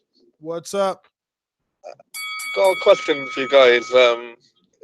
If Joshua decided, like, for 2019 to fight Jarrell Miller and later in the year fought Kubrat Pulev, and say Wilder fought Fury this year, and then I don't know, somebody else later in the year, how long do you think it would be until fans start turning on him? Hey, brother, you're breaking up. All right, I'll call back in a minute. All right. All right, going to New Orleans. R&V, talk to me. I think UK callers need to finally admit, well, first of all, that Ralphie situation, y'all men, I don't know, y'all men, y'all got some female tendencies over there, but y'all also do some bitch shit. But that's hitting in on that. But I think y'all need to start to admit the only reason why AJ feel like he a big star because he ain't got nothing to compete with out there. I mean, Deontay Wilder got the Super Bowl to worry about. They got to worry about the football, college football. They got to worry about baseball, even baseball during baseball season. I mean, they got so many things to worry about. And over there, all they got to worry about is soccer. So I think your dude is a superstar by proxy. I think because he's the first heavyweight in a long time. Because trust me, if he was in America, people would not pay attention because he's boring, he's lame, he's corny. I mean, he don't even have no swag to him. He's just a bum and got a white man protecting him. I'm getting tired of this superstar stuff because when Deontay Wilder come back and fight Fury and he has 800,000 to 1 million buys, he's the A-side now. Cut it. I mean, R&V, unfortunately, some of these callers can call you delusional, right? Wilder hasn't done 800. I think that's Wilder hasn't done 800. So they could say. Nobody's saying if he were to come and do it. And they could still say, here's another Wilder fan, delusional, trying to make him a bigger star than what he is. I mean, listen. Or you can look. You look at the other side. Look at it as Fury too. I'm just tired of both of these narratives, dude. Like I'm tired of them. I want the fight. I want the fight. Too bad. You heard Barry. 2020. Whatever fight that is, give it to us. You know, it doesn't matter. Just sign a fight. Like again, Ortiz went and took himself out the lineup. He took himself out the lineup. So Let the rest of these guys, because there's never been this many top heavyweights available. This is ridiculous, and we really should have something happening. And if it's not Wilder, Fury is as much praise because many people felt that Fury beat Wilder. So like Fury also gets the same approach. He should get high deals and he should be looked at as an opponent to be seeked after, especially domestically. That's a huge fight domestically. So I just want to see good fights. I don't care who wins. I really don't. If AJ wins and beats these guys, I'm going to be watching AJ all the time. If Wilder beats all these guys, I'm going to watch Wilder. Fury beats, I just want to see the fights. Like, aren't you guys tired? Like, you can root for your man out there, chat callers. Don't you just want to see a good fight? Any of these guys? Like, aren't you tired? I think too, Ron, to further your point, I think that the Joshua camp does know. Like they said last week, what did Eddie say? He said White was 60%, Fury was 40%, and Wilder was like not even recognized, right? So they know how big that fight is and how big it could be, whether they're marinating it, whether they're just failing to make the offer, it doesn't matter. They know how big it is. But the one thing I'll say is I don't believe Joshua's scared of any of these people. When do these fights make the most sense? That's what I think it's going to boil down to with someone like Fury. I mean, Lennox Lewis was the man. Like, he came, fought all the guys. He beat up tons of Americans. Like, Lennox Lewis was the man. I don't care. Like, make Anthony Joshua the man. Beat these guys, and I'll be watching his fights. I'll be rooting for his fights. Like, I just want to see the good fights. If I don't enjoy the fight, I don't think it's a good fight, I'm going to criticize it. And that goes for every division, every fighter. From Mayweather's to Pacquiao's to Anthony Joshua to Wilder. Everyone, in my eyes, if you don't get a good fight, I don't care. We know what the good fights are in every division. We know what they are. We're boxing fans. So just stop with it. Just get the good fights, man. And it's a business. That's why we talk about the business of so much. Oh, talk about boxing. Well, boxing's a business. Well, you guys aren't. Look, you guys are intelligent. You guys are just rooting for the fighter you enjoy, regardless of how you feel out there. You are in our shoes, regardless of however you feel about who wins. You're tired. Whoever you're tired of it. And you guys should all join everybody and say, let's make the fights. We're tired of it. I'm just not warming up to it, man. What are you talking about? What's going on, man? You guys are Debbie Downers today. I don't want to talk about it anymore. This division is boring to a degree. We haven't got the fights we wanted for how long? Exactly. Hey, man. There's too many good matchups that we should be hearing announcements for, and to hear, Ortiz versus I don't know who, and then, here Dillian Whyte not getting what he wants, Big Baby still not having anything signed. We don't even know if Big Baby is with the Zone. Like, shit is just moving very slow, in my opinion. No, you're right, Ness, but at the same time, remember, there was a time where the welterweight division had Oscar De La Hoya, Floyd Mayweather, Miguel Cotto, Manny Pacquiao,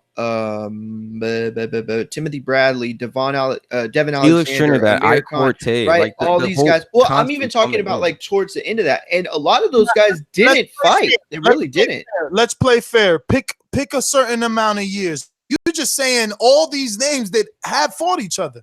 Floyd fought Mosley, Shane, Oscar, and Cotto. Like, what are you talking about? Pacquiao fought all those names too. Like, what are you talking about? Like, okay, wait, who fought all those names? I'm Pacquiao? Myself, man. You said Pacquiao? Yeah, Pacquiao fought Mosley. Yes. Pacquiao fought Cotto, Mosley. Oscar. He fought Cotto. He fought Oscar. He fought Bradley. Cotto, Oscar, yes. They both cleaned up the division. The problem is we waited to see those two face each other for so long. That was the problem. But my point is it wasn't like these fights happened back to back to back. And I'm not saying that actually they were. They did. Yeah, actually, they did. Actually, they were. That's what Bob Arum did best. Every time Floyd whooped somebody's ass, he found them and gave them enough money so Pacquiao could do it next. That's usually how it went down, rookie. Well, he fought Oscar De La Hoya. Then he came and fought Ricky Hatton, who was a junior welterweight. Then he fought Juan Manuel Marquez. Ricky first. Who fought Oscar first? Who fought Ricky first? Come on. No. You're okay, but the debate you're getting into. Who fought Shane first? Come on. The debate you're getting into. The debate you're getting into is Floyd Mayweather and the legitimacy of his. Hey, just to be fair how just long to it be took fair all to those like guys to fight. the heavyweights that we have currently, we have seen AJ White, we have seen Wilder Ortiz, we have seen Wilder Fury, we have seen AJ Kisco. Thank you. Saying, we have seen over, bro. You guys were so happy. You guys were so. Can I talk? Bro, I wasn't Mike finished, was though. going. Mike was Can I going. finish? What we Can I have, finish? look. Can I? Okay, I can't finish. Okay, cool. AJ is Go ahead. Hijack. Excuse me. AJ is Floyd. Wilder is Pacquiao in this scenario. Pacquiao fought everyone. So Wilder has not fought everyone yet. AJ most certainly has fought everyone. So he has filled his Floyd Mayweather prophecy of being the heavyweight, the heavyweight welterweight. Okay. He done that. Wilder has not. You like, yeah, we have gotten these. No, Wilder just fought 2 dudes. AJ on the other hand has fought a good handful of dudes.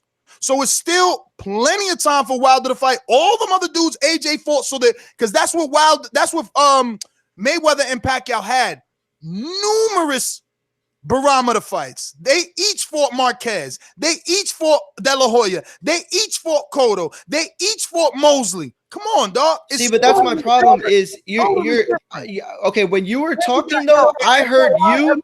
We got dozens. Okay, my bad. Real quick, I just want to say when you were talking, it sounded like the criticism was about the heavyweight division. It sounds like you're talking about Joshua. I'm saying that.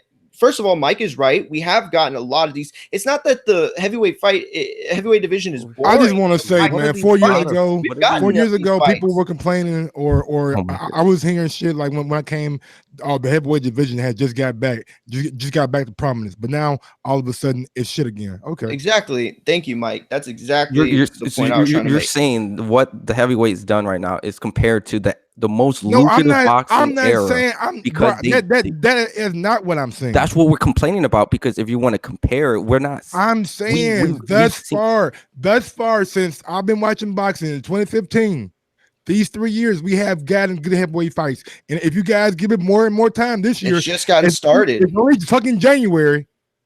Come to me in fucking May or June or July, and we ain't got shit then. I'm rocking with y'all. I'm rolling with y'all. But until then, in fucking January, as we just coming off fucking December 1st, man, exactly. Fuck out of here, bro. Well said, Mike. Okay, yeah, well said. Because you're a sheep or a shepherd, one of the two. Because Michael, the difference in your little scenario is what you said.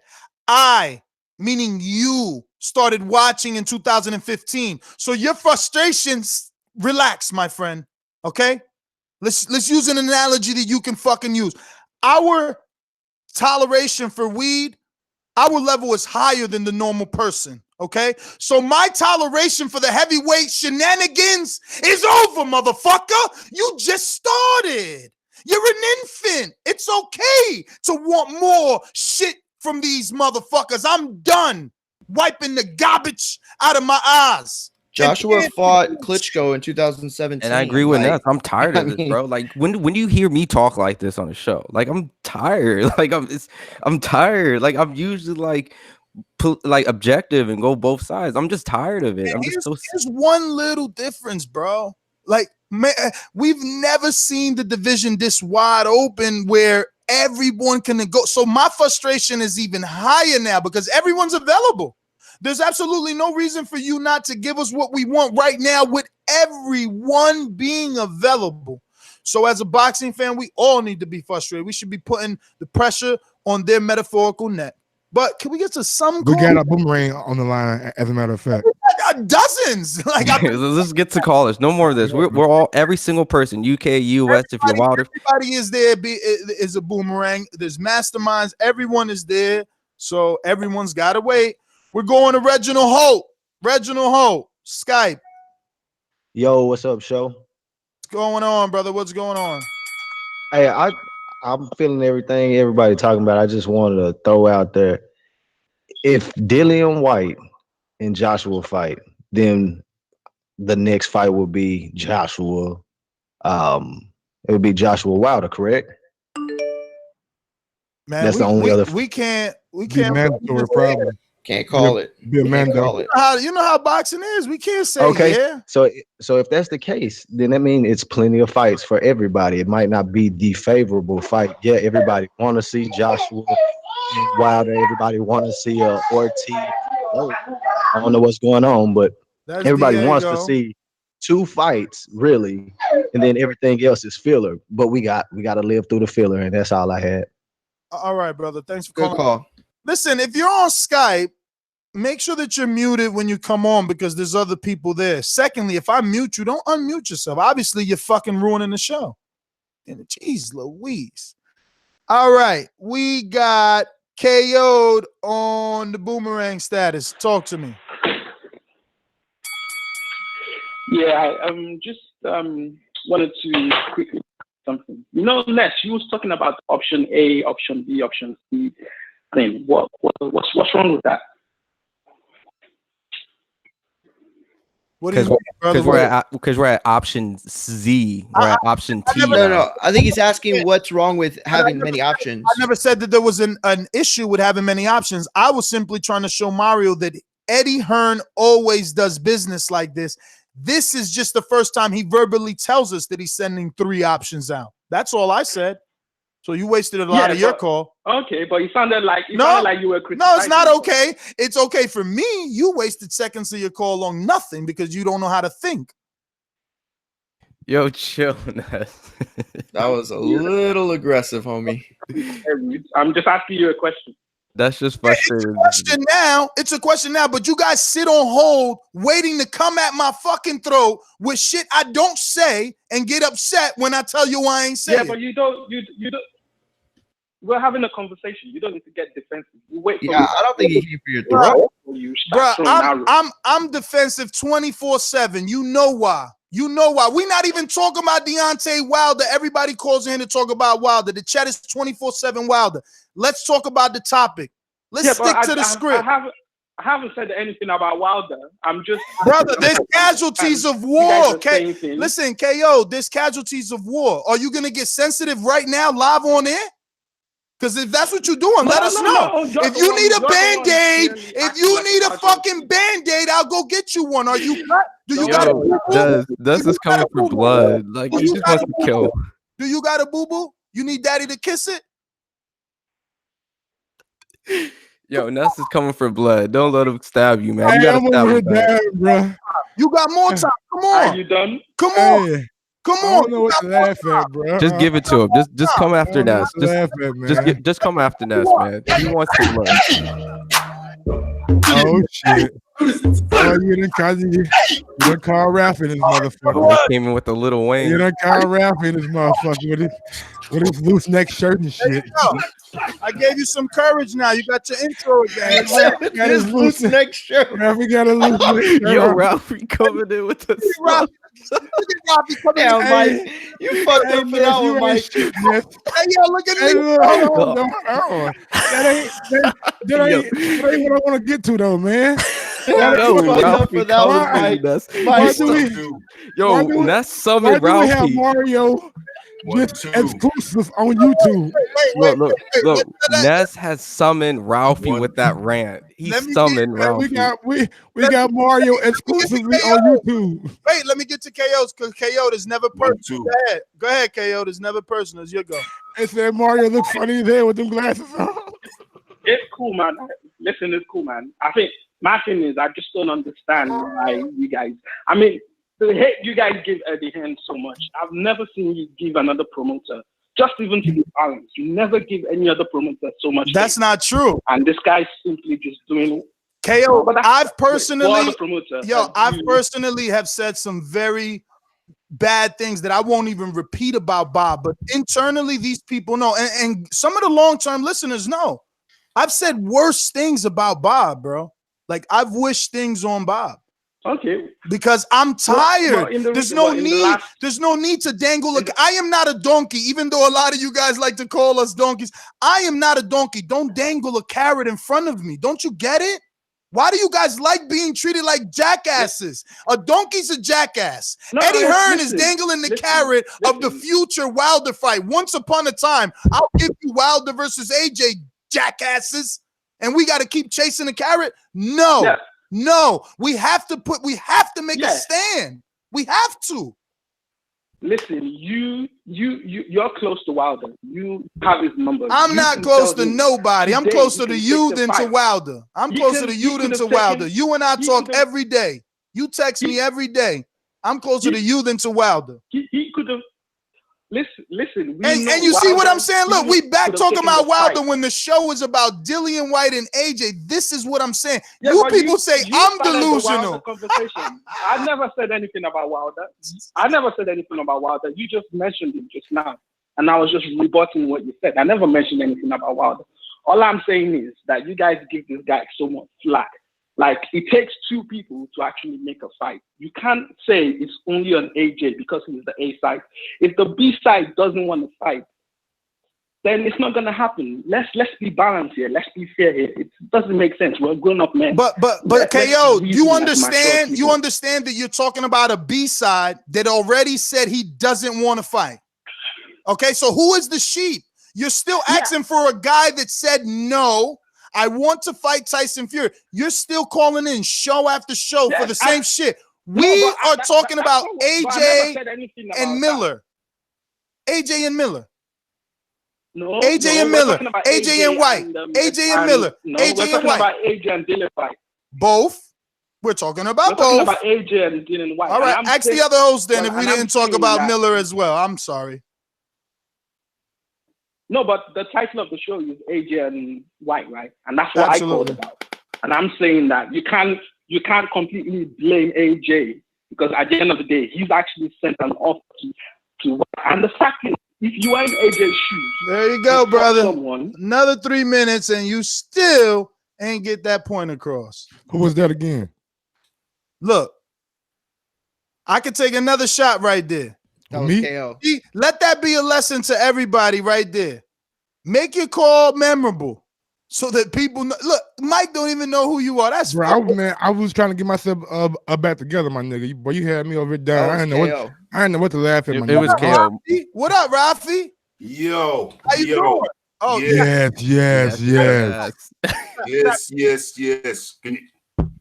Oh, yeah, you're good. Am I okay? Hell yeah. Ness, you called me a liar. You called me a liar. Don't do that. Okay. Don't do that, bro. Well, let me ask you, Rafi, did you text me since the last time I texted you, which was over 24 hours ago? I'll tell you what happened. On Friday, you sent me a link. I was working, couldn't make it. That's fine. Rafi, why are you giving me an explanation? Did you fucking text me since I texted you last? We last text on Sunday, I believe. Okay, and what's today? Yeah. What's today? Sunday, you asked me if I could get on. Today is Tuesday. Today is Tuesday. I told you on Sunday. I told is live when you know you're lying. So I'm going all the way in, Papa. Okay, yeah, I'm going all the way in too. Good. On you text me on Sunday and asked me if I could come on the Sunday show. Yes. I said no, it would be too late. Okay. Right. I said I got it on text. I got it on text. Text me. Send me the link for tomorrow. I said, send me the link for tomorrow. Did I not send that was Monday. Did I not? I do not have a link for Monday. You're lying. You're lying. I will now forward to everyone that same link that I sent you because you're lying. Forward that link. On top of that, where is your text to say, Ness, where's my link? Right. I didn't get a text. I didn't get a. Can I speak? Are you and I having any issues? Do we have any issues outside of today? Have we ever had any issues? As far as I know, we are cool and the gang. All right. So as far as I know. So tell me, why do I have to text you every day to say, Rafi, you coming on the show? I sent you. I said send me the link for Monday. I didn't get a link. Are you gonna answer that question? No, you're not. I'm answering your question. I didn't get a link on Monday. I didn't get a link on Tuesday. Did you send me a link on Tuesday? I'm gonna go to the only UK guy I fucking respect. This motherfucker. Did you send me a link on Monday or Tuesday? If he needs a blood transfusion, Jack is the truth is getting it. Hey, Jack, talk to me, Jack. It's you. Post up the go. I'm forwarding you the email, liar. Don't worry. Forward me the email for Monday and forward me the email for Tuesday. I didn't get one Monday or Tuesday. I'm looking at the email for Monday, and Ralphie's name is not included in the email. Exactly. Thank you. I was not included on the email. Thank you, Mike. I didn't get a link on Monday when I asked you for a link on Monday, and I did not get a link for today until it Jack was mentioned is on the in line, the chat. brother. Jack is on the line. I'm going to forward you the email like I said. Mike just told you I was not included in the email. Family fight, but it's mine at kickboxing. Listen, I'm just calling to give a bit of perspective. I think you guys need encouragement, especially Ron. There's 460 something people in the chat.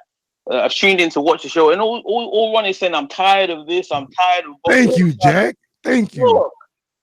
Look, the world wants to see what the heavyweights are doing, and we are in a unique position to deliver what people really feel. So all this "I'm tired" narrative. A few months ago, when AJ jumped on the ropes to call out Dillian Whyte, we were all like, "No, we don't want to see that fight. We don't want to see that fight." Today, we're complaining because he's being lowballed, because he's lowballing Dillian Whyte. And we're It's simply because of the fact that we didn't want the fight, but we accepted the fight. You got a whole chain now. And check this out. We're not at A or B or C. We're at plan D, E, F. Usyk has been brought up today, bro, because Nes made a point. Usyk's brought up as a super. Where all top 5 fighters are available. AJ has earned the right to lowball people. He just because of what he's done, he's earned the right. So let him come. Let's just see what it is. Instead of getting frustrated at him offering this person low money, offering this person. Look, it's not a time to be tired. It's time to be excited. So why am I excited? Because a guy is sending out low balls and the other guy doesn't want to be low balled. So I'm excited because now we're at plan Z. That's exciting too. I'm going to be optimistic when the low ball offers aren't enticing the people who don't want to take it. That's both people not cooperating. I don't care about this. He's entitled to send low balls. Obviously, they need to work something out. This isn't an AJ attack. I'm clearly just going at the one person who clearly has the opportunity to make the change. He can make the change. Now, the other guys, they have to accept it. They have to accept whatever they take. So if they don't accept it, they can't make the change except for I'll accept it. That's it. So we are going, hey.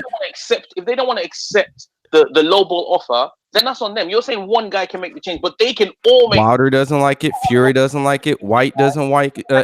Now Super WBO Usyk, who's never been in there, is being used as a lobbying tool. Jarrell Miller in here. I know the UK don't want to see Jarrell Miller. I'm gonna keep it real. The UK does not want to see Big Baby Miller. Okay, they don't want to see it. Cut it. They don't want to see it. So we're gonna get Pulev. We know Pulev's coming. I just talked to Bob. Pulev's coming next after the WBO. So what's up? They just met. So Mike, do you or do you not see the email that says that yesterday right there?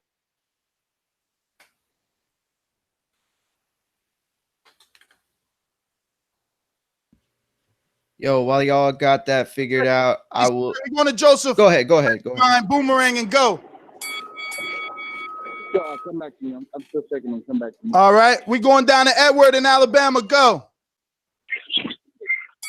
Hey, my apologies, man. I was looking at one from the fucking Untitled, but I just put it in the group chat though. So I'm not mistaken. It says that January 20th. A Sunday. January 20th is Sunday. Yeah, Sunday at 6:23. And Monday is the 21st. What about the one that I did? It says yesterday. I'm gonna forward it. I'll forward it again. Go ahead. We'll restart. Go ahead, Edward. Go ahead, Edward. You're good. Hey, just straight up, man. I just think that maybe we need to start being fans, man. We need to stop comparing everything to Mayweather and Pacquiao that has an A side and B side. There is no comparison. 2 different fan bases, 2 different styles, 2 different demographics, 2 different revenue streams. And for just to correct about the Victor Ortiz thing, Victor Ortiz got that fight because he knocked out an undefeated Berto that was a WBC champion that was on steroids. That's why he got that fight. He had a fan base, and that's why that fight happened. As far as these low ball offers and everybody talking about just taking it, I think the UK fans are more attracted to drama than they are to fights. I don't give a damn about negotiations. I don't care about I don't go to Walmart and say, hey, did you guys negotiate for this Samsung TV? Because no, I want this TV and I want it at a good price. So I want the fights. I don't want to see no Big Baby Miller. I don't want to see none of this bullshit. And like I said, you got 3 fighters there saying that he's not giving the money. If AJ got so much money, Why is he so cheap? Why can't he just go ahead and pay? He didn't have a problem paying Martin, who is a nobody. Just give these guys a percentage. 40% is not getting overpaid in a super fight. It's just not. And because of this new business stream, all you guys are seeing drama. This is all this. Eddie Hearn is just a promoter of himself. So if you guys want to be boxing fans, then ask for the fight. And if you don't get the fight, don't go watch it. Don't be a sheep. Don't run in there and drop your... Cut it. Cut it. No, ain't no cut it, man. Cut it. No, ain't no cut No, it. man, it's not personal. It's not personal, Edward. I'm glad you got your time on. No, it's not personal, Edward. I got the timer on. I'm just trying to help Ness. So it's not. I'm not trying to say that your call was shit or nothing like that. That was the manual cut it for Ness. Yeah, I was just trying to help out. Yo, man, this is hilarious, boys. I love this. Another day, another topic, man. Another AJ ducking session, man. You know what? I'd like to see the Big Baby Miller fight, though, man. I want to see if Big Baby's the truth or not, right? So, you know, maybe he isn't. He gets exposed. He gets beat up, but I think it'd still be a fun fight to watch, man. In the meantime, I think people do got to understand, man. It's just negotiations all around, man. And like I told you before, Ness, let's just be honest. If Wilder ends up fighting anybody that's not in the top 5 heavyweights, we got to call him out too, man. There's no way that we can blame him and blame AJ for that, right? So it's on Wilder too. So if Wilder doesn't get that AJ fight, then I want to see Wilder rematch Ortiz, man. Plain and simple. That's all I got. Peace. Appreciate you. All right, Jose. Appreciate you, Jose. We got NO. Talk to me. Hold on a minute, Mike.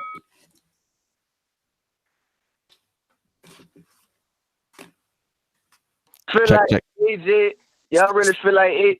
Yeah, y'all can hear me? I'm good. Yeah. What's up? All right, look, check this out. Y'all really feel like AJ, bro, is where Mayweather was at when he started lowballing these motherfuckers? I want y'all to answer that before I go in, because I don't want to go in for nothing. You know what I'm saying? So let's set the record straight right quick. You're asking if we really think he's lowballing? No, do y'all feel like AJ is at the position where Mayweather was at when he started lowballing motherfuckers after the De La Hoya fight? Okay, no, not from that magnitude, but I do think that AJ. All right, cool. Hold on, that's cool. I ain't got that much time. I just wanted to get that shit straight. Go ahead. Not wrong with my point, you know what I'm saying? Mayweather was the fucking man. So when he was out there lowballing motherfuckers, everybody took it. You know why? Because he was the fucking man. AJ is not the man yet. He still has to prove himself to be the man. So until he does that, nobody's going to take a lowball offer that has any type of name. You know what I'm saying? Now, he might get Big Baby to take that fucking shit because he taking the Amir Khan route. Big Baby ain't fight nobody at the heavyweight division that had the type of skill and the power yet. We don't know. You can give Big Baby 5, 6, 7 million, and he'd be happy as hell with it. He'll be happy as hell. He'll be happy than a sister with a bag full of shit. Cut it. Hey, we gave you extra 10 seconds. Talk to me. What up, Stunner? All right. Like usual, I'm gonna try to take this in a different direction. I mean, it's obvious. Like I said, I'm Nigerian myself, so I feel like I can kind of delve into AJ's mindset. I already know he's ducking, but I want to talk about this. So Dillian Whyte's thinking about fighting Dominic Breazeale, right? PBC or whatever the case. Here's a thought, right? If the winner of that fight is going to be fighting Deontay Wilder, all right? And if Wilder and Whyte were to fight on pay-per-view, this is US, UK pay-per-view, what would be the best way to maximize the dollars for that fight, assuming Wilder beats Fury? I thought, what would be better than having Dillian Whyte versus Dominic Breazeale, none other than in the Toronto Raptors arena in Toronto? Because here's the thing, fans in Canada are fucking just crazy sports fans. So no matter the sport, they're going to fill up the arena and sell it out. Dillian Whyte is Jamaican. There's a heavy Somali Jamaican population in Toronto. So this can be a good chance for Dillian Whyte's first PBC show to be a crazy event, sold out. And this helps the Canadian pay-per-view buys because if you know what I mean, they really support White. That's just more, revenue for Wilder and White. Plus, that can really be a fuck you to Hearn because Dillian Whyte has potential to make more money versus or make more money fighting Wilder than Joshua. Cut it. Troy, talk to me. Mario, I'm gonna soundbite you. Let me get you on speaker right quick.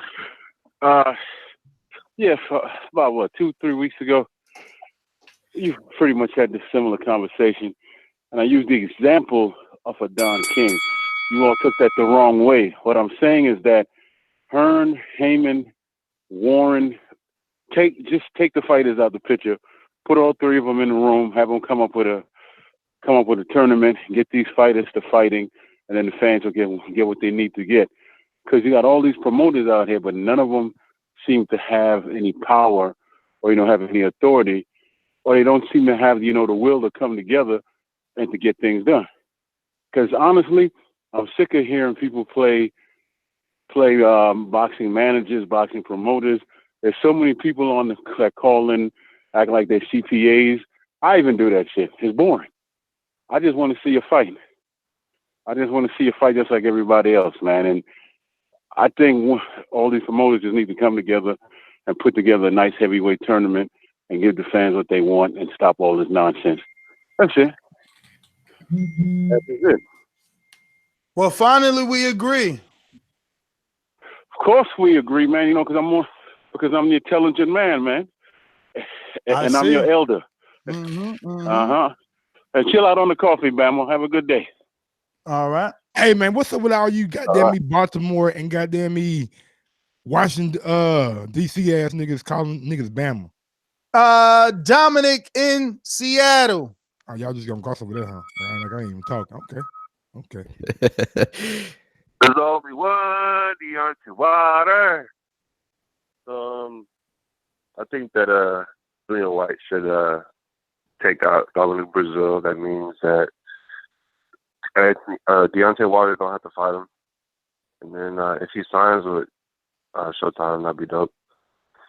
And everybody knows that it's starting to be like Anthony Joshua's the nigga you can't break bread with. So, and that's a horrible thing to have. And he's the type of nigga who wants to take the easy fight so he can go home and kiss his wife. So, at the end of the day, that's how it's going to be. He's going to fight Big Baby Miller. Take out a dude who ain't even did nothing yet. That's my call. All right, Dominic. Thanks for calling in. We got Noah, Cali. Poppin', PVV. What up? What up? What's good with it? Hey, look, first and foremost, man, I gotta tell Mike that after hearing the great Keith Thurman, man, back on the bench again, man, I have to tell you, man, that you gonna sleep your boy Crawford, man. I'm telling you. Did you hear him talking though? That's gonna happen. Did you hear him when Sean Porter was like, Keith, are you saying you are an injured fighter? Are you saying you are a fighter in jeopardy? Well, I'm not saying that, but it's always in the back of my head. The fuck out of here, nigga. We ain't worried about no damn Keith. And big up Keith Thurman this weekend, baby. One time back. Hey man, you talked all through my call, bro. You gotta let me speak when I'm speaking, bro. I'm running the mic right now. Pretty soon, what's his name gonna be like? Hey, look, haters.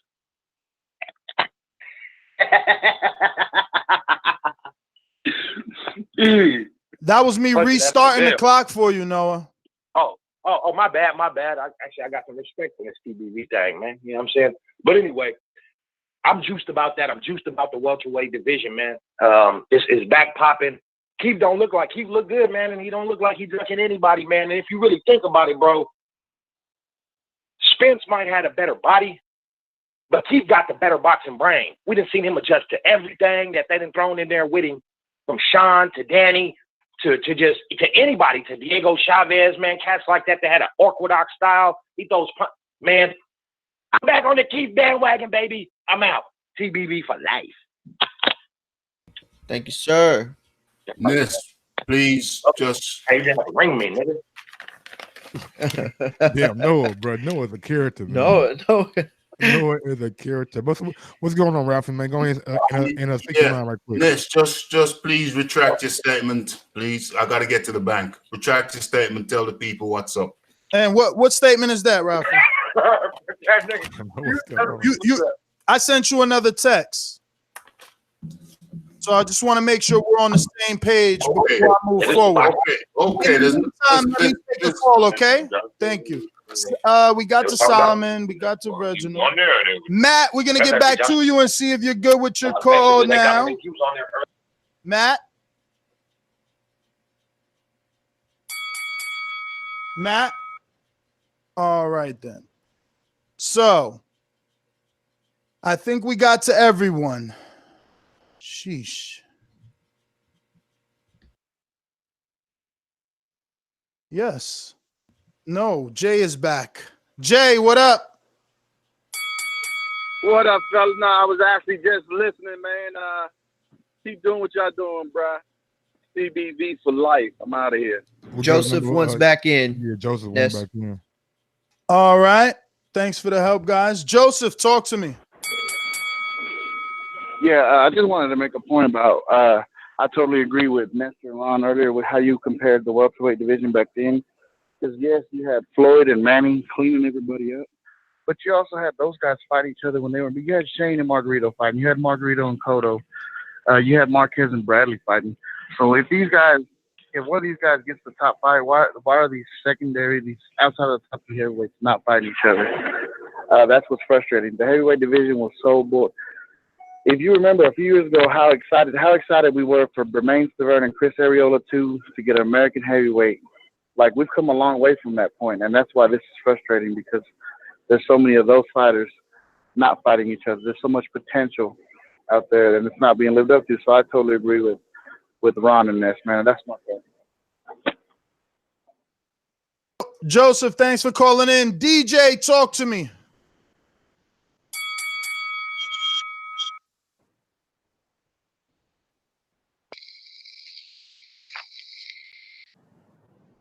DJ. Yo, hello. What's up? What's up? Joshua, Wilder, White, Fury, Ortiz, Povetkin, Miller, Kaunaki, Usyk, Joyce, Fury, Dubois, Chisora, Parker, Brazil. All better than Jennings. So you obviously are talking to me, so I'll entertain you.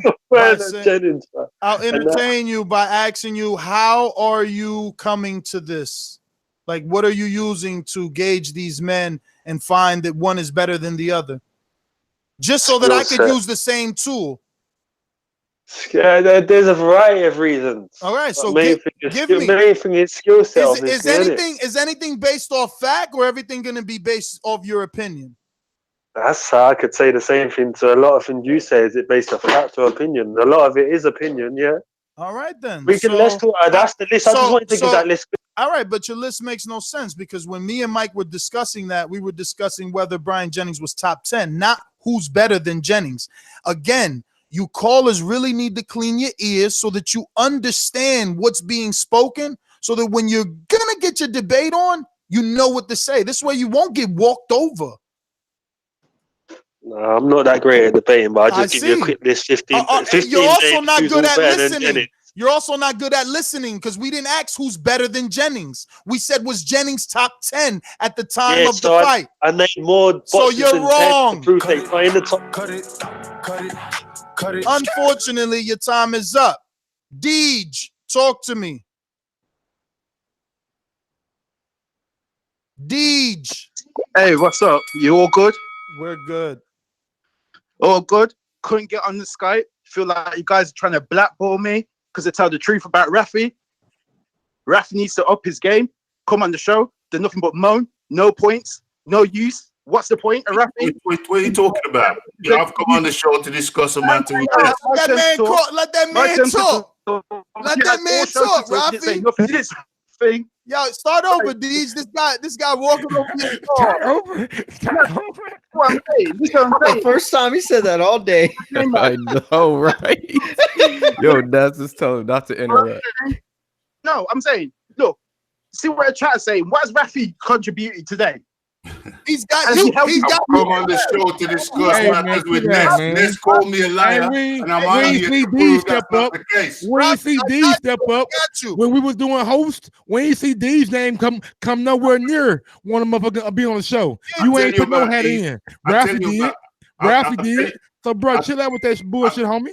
What the hell? I'll tell you about Deej. I'll tell you about Deej. Deej is in one of my YouTube comments on the show saying the day after he came on the show trying to shit on me. Let me hear what Rafi got to say. Yeah, Rafi. Deej came on the show after the first time I was on the show. I think he was the last caller trying to shit on me. And then the next day, he comes in one of my YouTube comments saying, "Oh, Rafi, man, sorry, bro. You know, it's all love. You know, it's all love." And then the very next day after that, he comes on the show saying, "Oh, man, Rafi's no good." There's nothing worse than a two-faced, hypocritical liar. And that is the man you're talking to. Hang on. You know what? Carry on. When the boxer's got an opponent still, literally, you can rip on an opponent. You want that opponent to be good. So at the end of the day, Rafi, I'm the stone which is supposed to sharpen your steel. But this steel isn't very sharp, is it, Rafi? Yeah, you're a hypocritical, two-faced liar. You came on YouTube in one of my comments saying, "Oh, it's all love, Rafi. It's all love." For you to push. I'm looking at you. I'm looking at you saying you represent the UK, and you need to up your game. All right. So if it takes me criticizing you, Deej, why don't you? What have you said today? Hey, you said nothing. I can't even get my. I've come on here to address Ness calling me a liar. Hey, I've come. That's the sole purpose. I've got things to do today. I'm gonna address you, Rafi. We're gonna bring you back, Deej. I'm gonna apologize to Rafi and say, Rafi, I did not send you a link.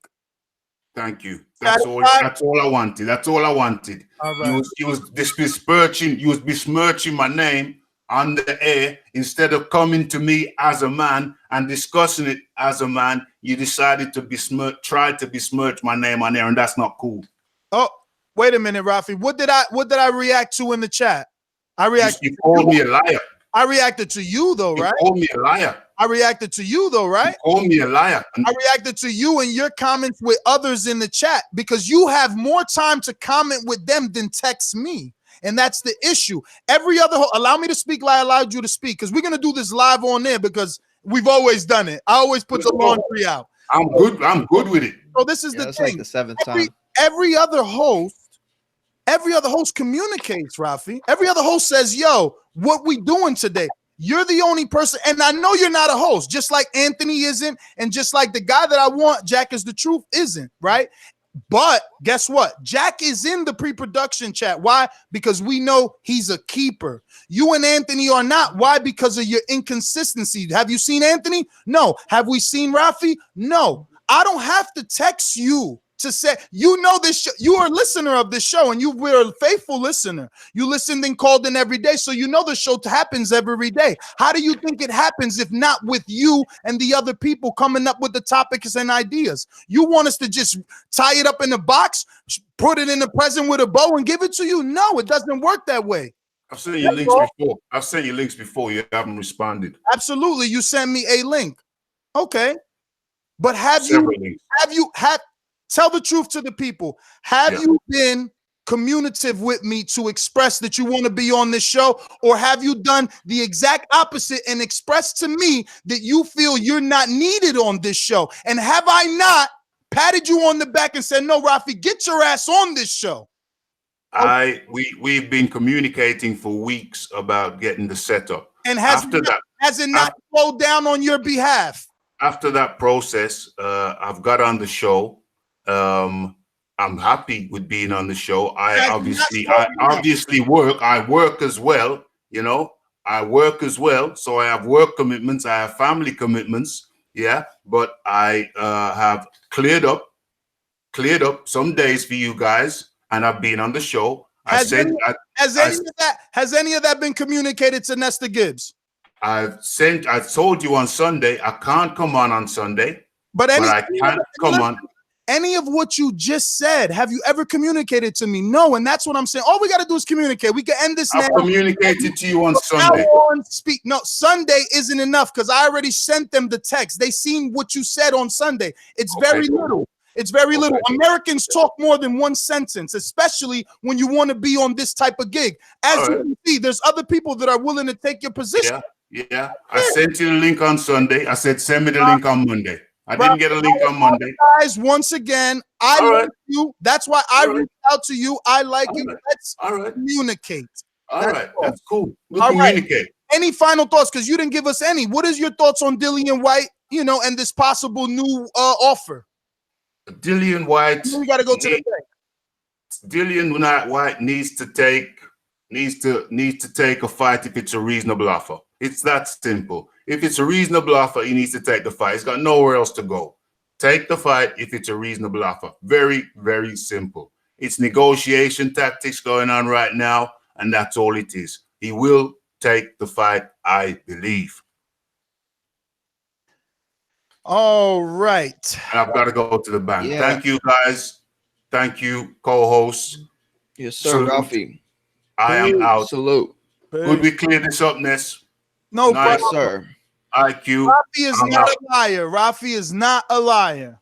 Thank you. And I peace. will I'll keep the ball rolling here, and I will say that look, I'm not disappointed in anything right now. I think it takes time. That said, here's the only problem I have, and I'll conclude my thoughts of the day like this. Okay, I don't want to have all this time pass for us to get to the logical point that Big Baby is the cheapest option and you're going to end up taking the cheapest option. Joshua, I mean, I don't want to get to this point to say that, we knew that Whyte wasn't going to accept anything less or more than what we ended up giving him. Like, they know the logistics, they know the revenue schemes, they know the market, they know what Whyte is worth. So at the end of the day, look, Joshua deserves to be in the situation that he's in, but these other fighters don't deserve to be played for fools. And what we don't deserve as fans is for Joshua to take all this time for us to end up at square one. If we were going to always get the cheapest option, then they should have announced Big Baby a long time ago, weeks ago, maybe even back in December, but if we were going to get Whyte, then that's what we should have gotten at this point. We should have gotten Whyte, and it would have already been settled by now if they would send him what he's worth. So again, I don't think that I do believe Joshua deserves to be in the situation that he's in. He deserves to be calling shots. At the same time, we as fans don't deserve to go in this merry-go-round to end up at square one. Follow me at Mario Munguia on Twitter and Instagram.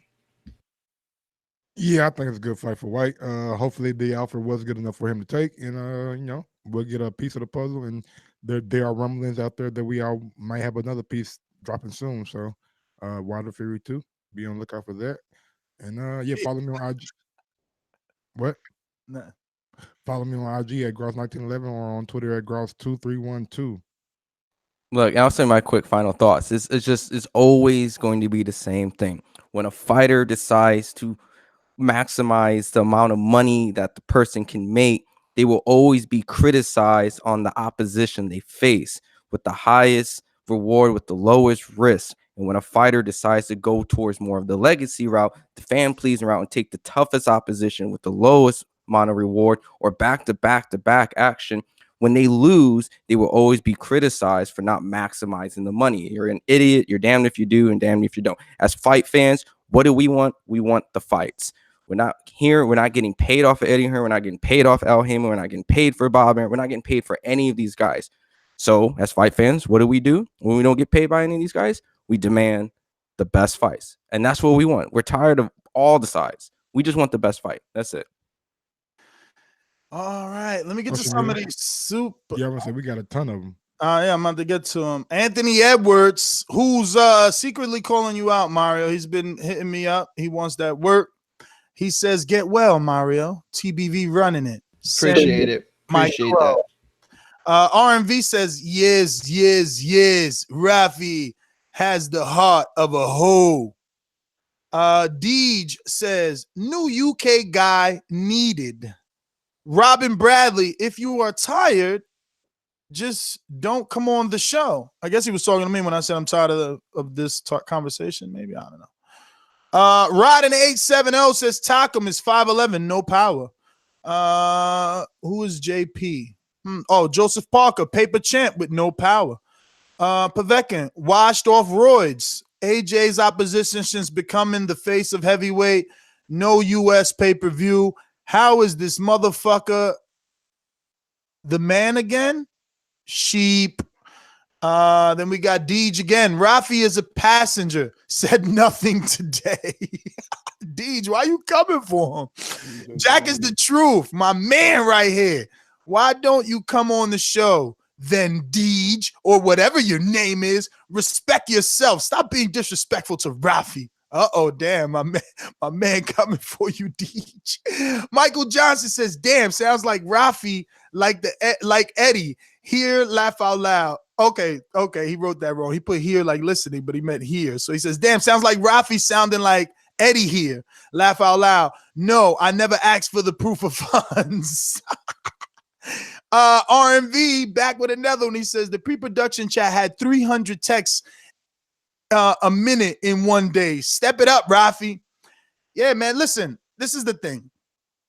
There's people saying, yo, you know, oh, Rafi ain't this, Rafi ain't that, or yo, don't talk about that on air, talk about it off air. Look, man, this show is from us, by us. I wish Fubu was a better brand. I would be saying, you know what I mean? But at the end of the day, it is, yo. It's us. It's always been us. It's always been listeners of the show who become hosts. Like, it's always been that way. And you're absolutely right. People have full-time commitments. That's why we need to communicate with each other. Go and try to buy some vintage Fubu. See how much it costs you. Damn, I just thought it was a funny ass line he said. Not only does this dude listen to the Chameleonaire, but he wears Fubu. Oh, don't hate now. Come on now. Don't hate on that Chameleonaire. Iceberg. I think Charlamagne has any appreciation night I throw, you try to walk in, the security already know you can. What? With Fubu? Wait. Wait, nigga. Y'all crazy, man. Oh man, I'll bring in that Iceberg Fubu and just start rapping Chameleonaire lines. Yeah, bugging. Let me get back to Deej, man. I know y'all want to leave. Hey, Deej, man, make sure man, you better step up and be a host, man. Deej out here running these UK streets, man. What up, Deej? You back again? Can we get back to him? We all did outros, man. I'm going to go ahead, Deej. You catch us on the next one, though. But look, I am your host, NessGTO. Find me on Instagram and Twitter at NessGTO. And y'all check us today. We will be back for that Keith Thurman media call. We got to do, that's at 2:00. And we also got a film study. Patreon. Untitled. We did yesterday's Untitled. It's on Patreon. Check it out. And we know what the Patreon is today? We got to see what the people say. All right. I mean, actually, I think I put it in the, maybe we have something already. Oh, it's probably going to be Charlo Harrison this time. Did we? No, we just watched that. Well, we did the Charlo Harrison, but that was a complete clusterfuck. That's probably what we need to do. Redo Charlo. Yeah, Harrison. we need to redo that. We need to redo Charlo Harrison. Or we could just do Con Peterson. I mean, I'm just bullshitting. It's just something I want to do. I don't mind it. I mean, Khan got that ass whooped that fight. Wow. All right. We're gonna lie. I guess that's cool. No, do not do this right now. Look, why don't you guys pick a fight y'all ain't never seen before? I mean, it's not up to us, but I that's what I told you. Like, it's open to, you know, your old fights. You can be one of the guys that drops a post and then says it, you know, drops a suggestion and have people, you know, second it. You never know. I'm not gonna lie. When Ness suggested Gotti Ward, I mean, I'm not gonna lie. It was like a quarter chub, maybe. Like I went from like 6 to midnight. I was like, hell yeah, that's the fight right there. Yo, we're getting that. I would do Gotti Ward. I wouldn't mind it, but like at the end of the day, you know, it's whatever the people want. Yeah, whatever the people want. I'm cool with that. I love all kinds of Got to fights. get the people. We out. People what they Peace.